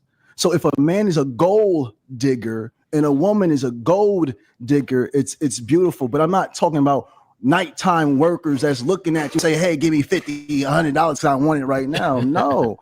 If a man is with a woman, that woman is that man's responsibility, because men are leaders. Especially, it's a whole alpha conversation, beta conversation, simp conversation. Yeah. The only men that have ever used the word simps were the men taking care of women that did nothing for them. They didn't love them. They didn't care for them. They weren't raising their children, weren't cooking for them. We've misunderstood where the term simp. Because the women probably make it clear that they don't care about them and that the only thing they're good for is a lick. And so, yeah, they put themselves out there to be simps. I mean, I'm not going to sit here and feel sorry for it. Oh, you poor simp. Oh. Yeah, she ought to get everything she can out of you. From to the point now, we're putting it on men that are providers, the one that loves to bathe their women, massage their women, love on their children, and raise their children. So I think all women should be gold diggers, and I think all men should be gold diggers. Because if my wife says, "Baby, I want a new car," guess what I'm gonna do? I'm gonna work harder so I'm able to provide that new car. There you have it. There you have it. Any other super chats? Oh, yeah. Any other super chats? No. Okay, That but was with that, well, we actually just got one coming. Hold tight 1 second, Cooley. Shout out to Beast Mode Jones says Yada is well known that you have 2 women, maybe more. The average Black man in America doesn't have that. Do you think that makes you less relatable in regard to giving other men relationship advice? That question as well. Now I'm married to 2 women. It's part of my religion, my culture, and my tradition. Now these are women that all their parents know each other. Their parents know the situation. This is not nothing sneak. And these women are in full committed relationships with me. Both of my women live in mansions. Both of my men are living their extreme best life. My company here in America, my wife owns 50% of that company. My wife in Africa owns 50% of that company. So if I'm sorry, Cooley is over there. Look at him. He's over here like seething. This man. He wishes he could be Yada. You know, yeah. Look at him. He's seething. This is a dude who is seething. This is funny. if we part ways, which I know we would never, but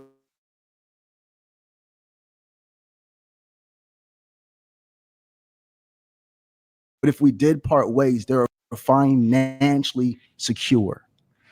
Yo, the super chat's going crazy. Clowns, bad advice all around. Everyone should go watch Mr. Samuel's old podcast. He actually carried actionable advice. Shout out to Kevin Samuels. Somehow Kevin Samuels always come up in these conversations. Shout out to Fearless Podcast. Fathers set the standards for their daughter, unwilling to marry her. How is he the exception when he does not lead his family by example? Shout out to Alicia Richards, Ryan, and Tyshawn. Why didn't you let David answer the previous super chat, the one regarding him dating a woman with kids while also having a baby mama? If David don't want to respond, let him say so in a soft voice. Ooh. Okay, so go ahead. By the way, this is the picture here that we wanted to get pulled up. This was the post. Ladies, date them all. And wait, hold up. What are we responding to? Do you want me to respond to that or what? No, we don't respond to the super chats. We just read them. Okay. Yeah, no response to the super chats. All right. So we actually went ahead and we pulling this joint up here. Ladies, date them all, and may the best provider win. Hold on. Real quick. Look how beautiful my wife is, man. Shout out to the wife. Hey, look at the plant holders. Oh, praises. But go ahead, brother. You got the Louis V plant holders. But we'll go ahead with the question. Okay, but go ahead. The question. This was the one you wanted me to pull up, right? Yeah, I thought it was a video to it. No, it's not a video. The best provider win. It's a picture. Okay, just the post. Okay, right. So you would advise women to just go out there and speed date and date all men without having any discernment or anything like that. Can you read the caption? But okay, so I read that. You said that. Okay, you said read the caption. Don't sleep around. Don't do all these things. Right. So my question for you is this then: if you are advising women to date around, but date around meaning that there isn't any sex, right? So let's include everything you put in there. You said, hold on for 1 second. Can y'all pull that right back up? Yeah, just pull please? it up so we can read it. Yeah, pull it up. Please. I'll read it. I'll read it. Can you leave it up, please? Put it in the corner. Actually, I got it on my phone. No. Go ahead. I want them to see this. I want them to see this. Date them. Don't sleep with them. Don't cook for them. Don't rush into their homes. Let them take you out and truly show you who they are, how they move in the world, and what they can offer. The best provider isn't just about money. It's about being whole in every way. He must provide for you mentally, physically, intellectually, spiritually, and emotionally. He should make you feel protected and secure on every level. If he can't do that, he's not the one. The best provider isn't just a man with a wallet, but one who supports your entire being. Only then will you know he's truly worthy. If your father didn't teach you, I am. No dusty bums allowed. No dusty bums allowed. Hashtag standards. Hashtag empower women. Hashtag divine feminine. Hashtag true provider. Got it. Go ahead. That's the best advice I've heard. That is the best advice I have heard. It is the best advice. The best. My thoughts exactly. You don't have to sleep with anybody. If you do so cautiously, but absolutely. Absolutely. I was saying this earlier. I did it.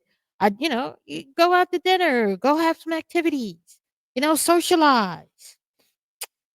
Girl, there's fun to be had. Fun to be had. You don't have to worry about all this other stuff. Let's see how Cooley's going to react, though, because Cooley is going to be all mad. He's going to be like, he's going to come up with some juvenile delinquent nonsense that, you know. So my question for you is, so you're pretty much telling women to date around, but exclude all of the those activities that he just read. Now, wouldn't you say if that woman is going to be dating multiple men, meaning going out on dates with men, that would increase her probability to be more promiscuous? I'm not going to answer that question. I'm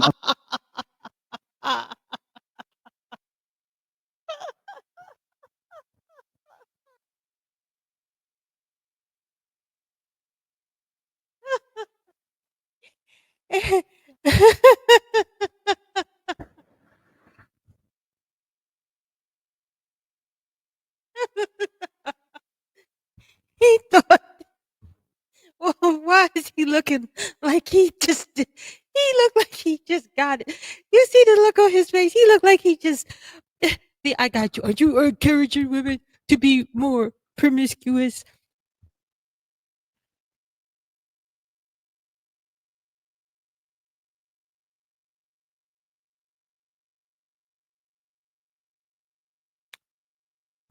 I have to ask y'all, what association does light have with darkness? I said he was 10. Jesus. I like y'all just like I'm not even gonna answer that because the question is stupid on its face. The first words were, don't sleep with them, don't rush to their house, don't cook for them. So why then do you suppose that going out on dates encourages women to sleep around when the opening paragraph was, don't do that?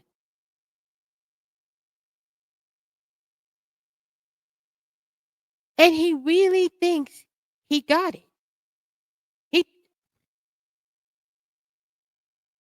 He really thinks he did it. He really thinks he got this.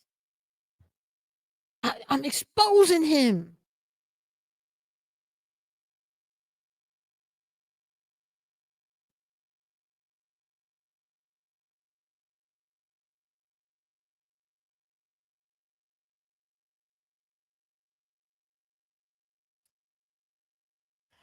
I got to see the answer. I was going to call it quits, but I got to see the answer. I got to see how he's going to answer this. I'm not going better be to answer that question. You wouldn't. Why won't you answer that question? Because it's a fact. You just listen to the thing, man. No, I got you. It doesn't matter. So what you said was, you won. Let me finish. Here's what I'm trying to say. That's all I'm saying, right? You said women date them all, right? And then you have these areas over here with them not to do, right? Mm-hmm. It's just like if you tell someone to, okay, guys, go ahead to the strip club. Don't throw no ones and don't get no dances, right? So okay, go to the strip club and don't get no dances from no girls. It's gonna be very hard for a man to be seeing all his booty clapping, all his booty walking around and stuff, and to then not get any dances from a girl. Right. Meanwhile, let's take this same logical entailment and say if you're going to tell to women, go out there and date them all, you're putting them in a situation where they can be promiscuous. There's more opportunities for a guy to raise them up and have a one-night stand, more opportunities for a guy to sell them a dream and break their heart. My point is that women need to have discernment. And discernment, you don't need to be going and dating around. That doesn't make any sense.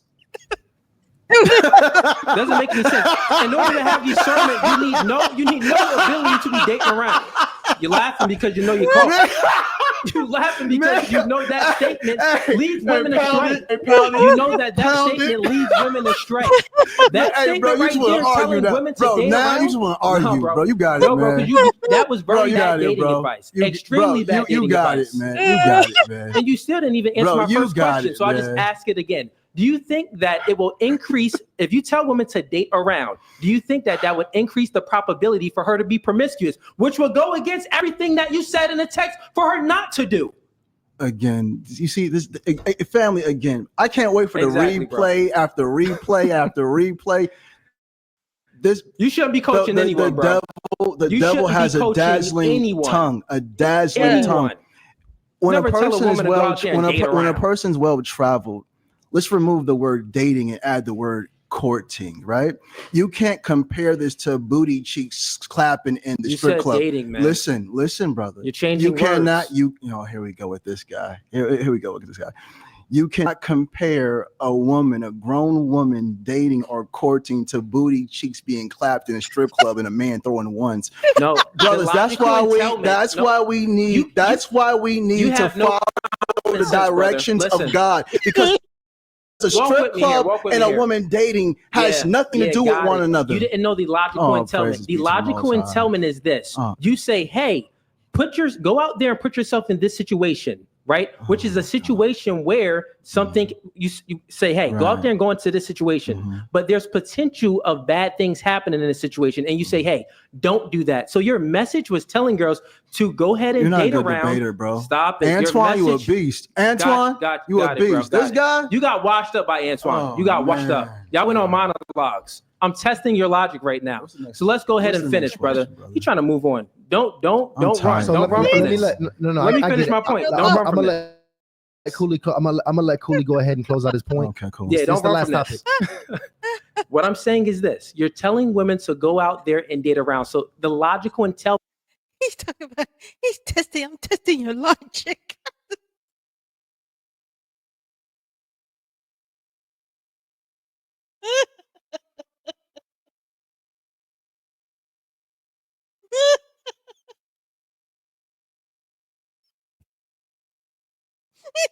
He's compared it to booty cheeks.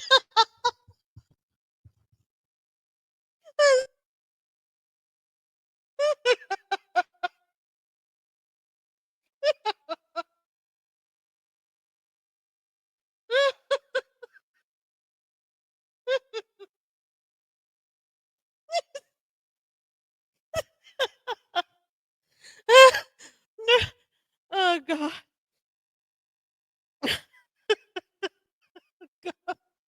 He's compared.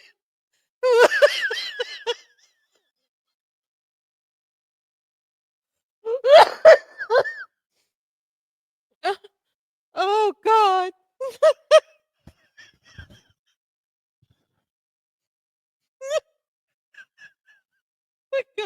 I can't even laugh. I can't.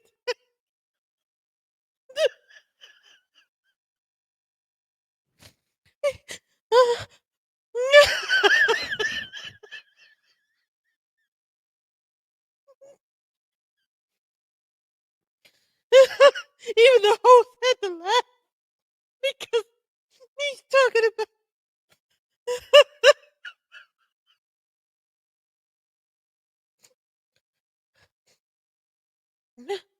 Oh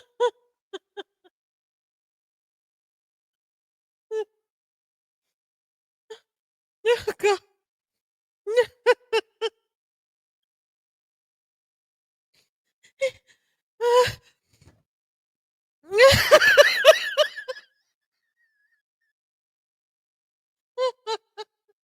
I don't know why that got me.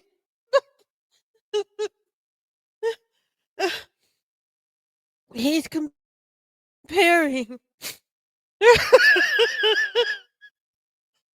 a woman dating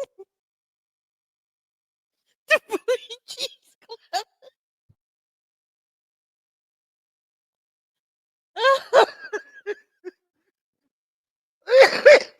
Oh God.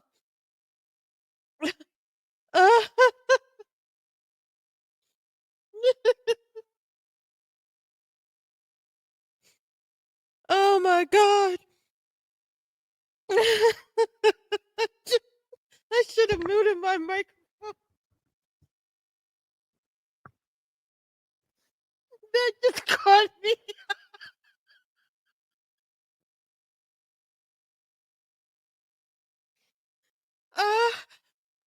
Oh God.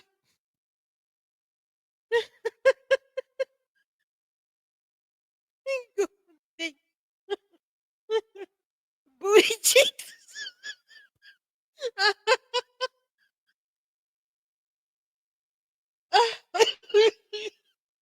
me give myself some water. Oh dear Lord in heaven. Oh my God. I didn't expect it to get me like that. I really did.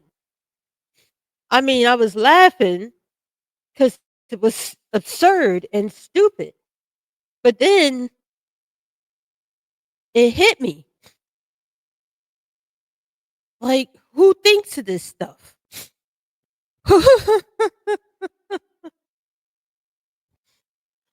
Oh, Jesus, Lord, Mary, Joseph, and all the saints. He compared a grown woman going on a date to booty cheeks clapping.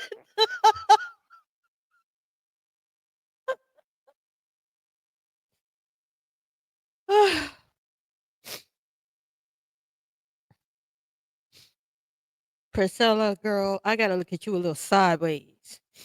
Because I'm trying to understand how you thought you was gonna have a conversation.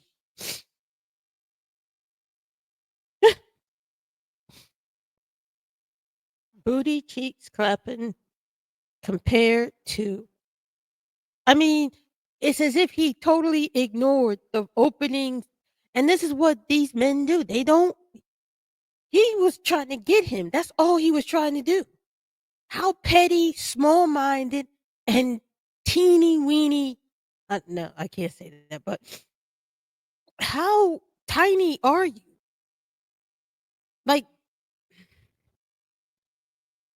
yeah, at this point, you kind of come to the conclusion that you're dealing with an inferior mentality, and there's no point in arguing.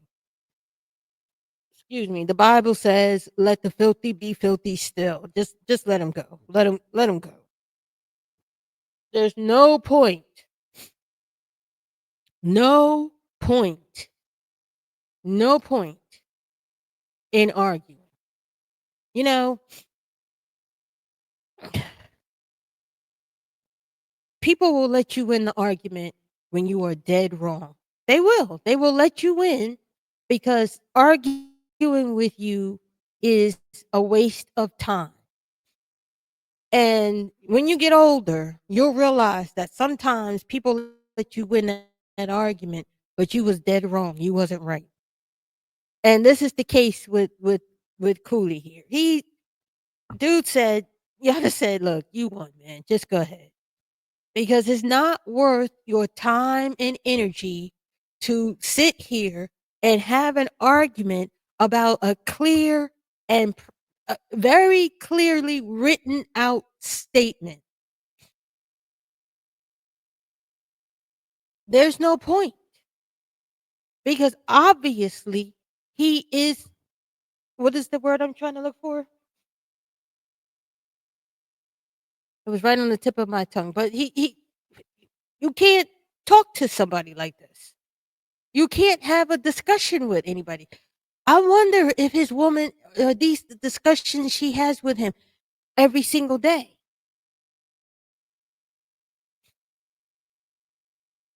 Because I can't believe they sit down and have serious conversations, and this is the stuff that comes out of his mouth. I cannot honestly believe that.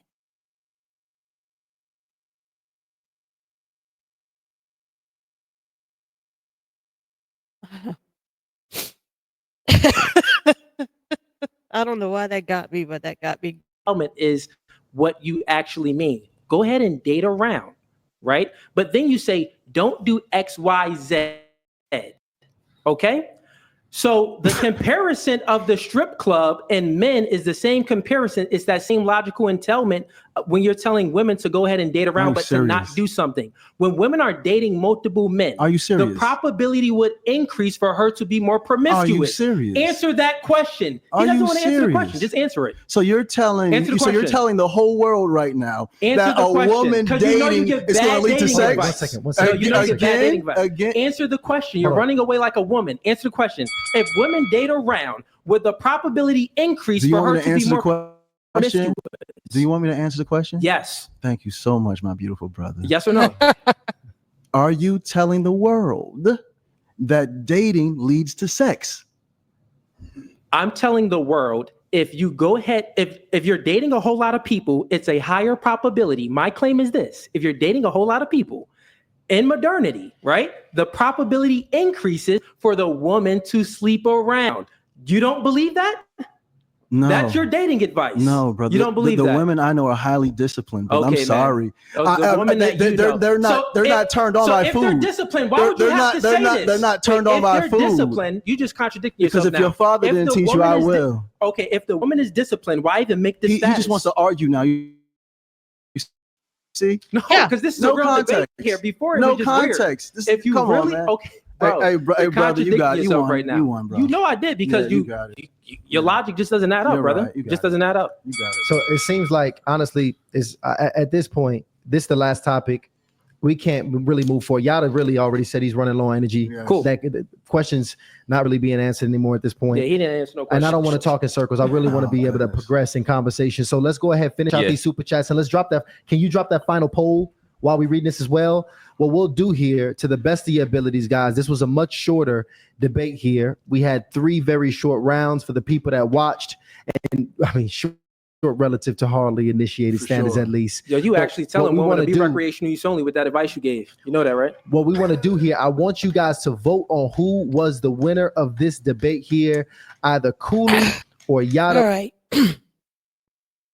I'm done. This video, excuse me, in my opinion, went on entirely too damn long. But I was interested in the conversation. It was a very entertaining podcast. And I actually really wanted to see the end. I have a morbid fascination with the end. And so I wanted to see it to its finality. And spoiler alert, Yada won. Duh. And anyways, I repeat what I said before about Princella. Like, girl, who were you having a conversation with? What alternate reality were you living in? Where did you go? What were you smoking? What did you drink? Who were you talking to in this thing? What spirit whispered in your ear and told you this was a good idea? Inquiring minds want to know. I went through this whole video pretty much, and this dude is a complete buffoon. He's a clown. So I want to know then, what sort of discussion were you willing to have with this man? That's it.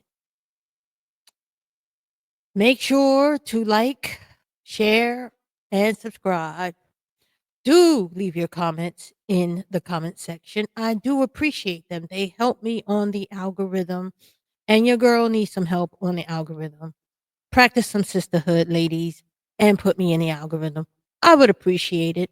Also, join me on Patreon. You can join for free. I have some content there that that's not going to be released here. And I do I'm trying to go over there and act a fool, because I can't do it here on YouTube. I already got my little checks, so I got to be good here. But don't forget, like, share, subscribe. Tell me what you think about the podcast, and I will see you on the next one. Until then, bye.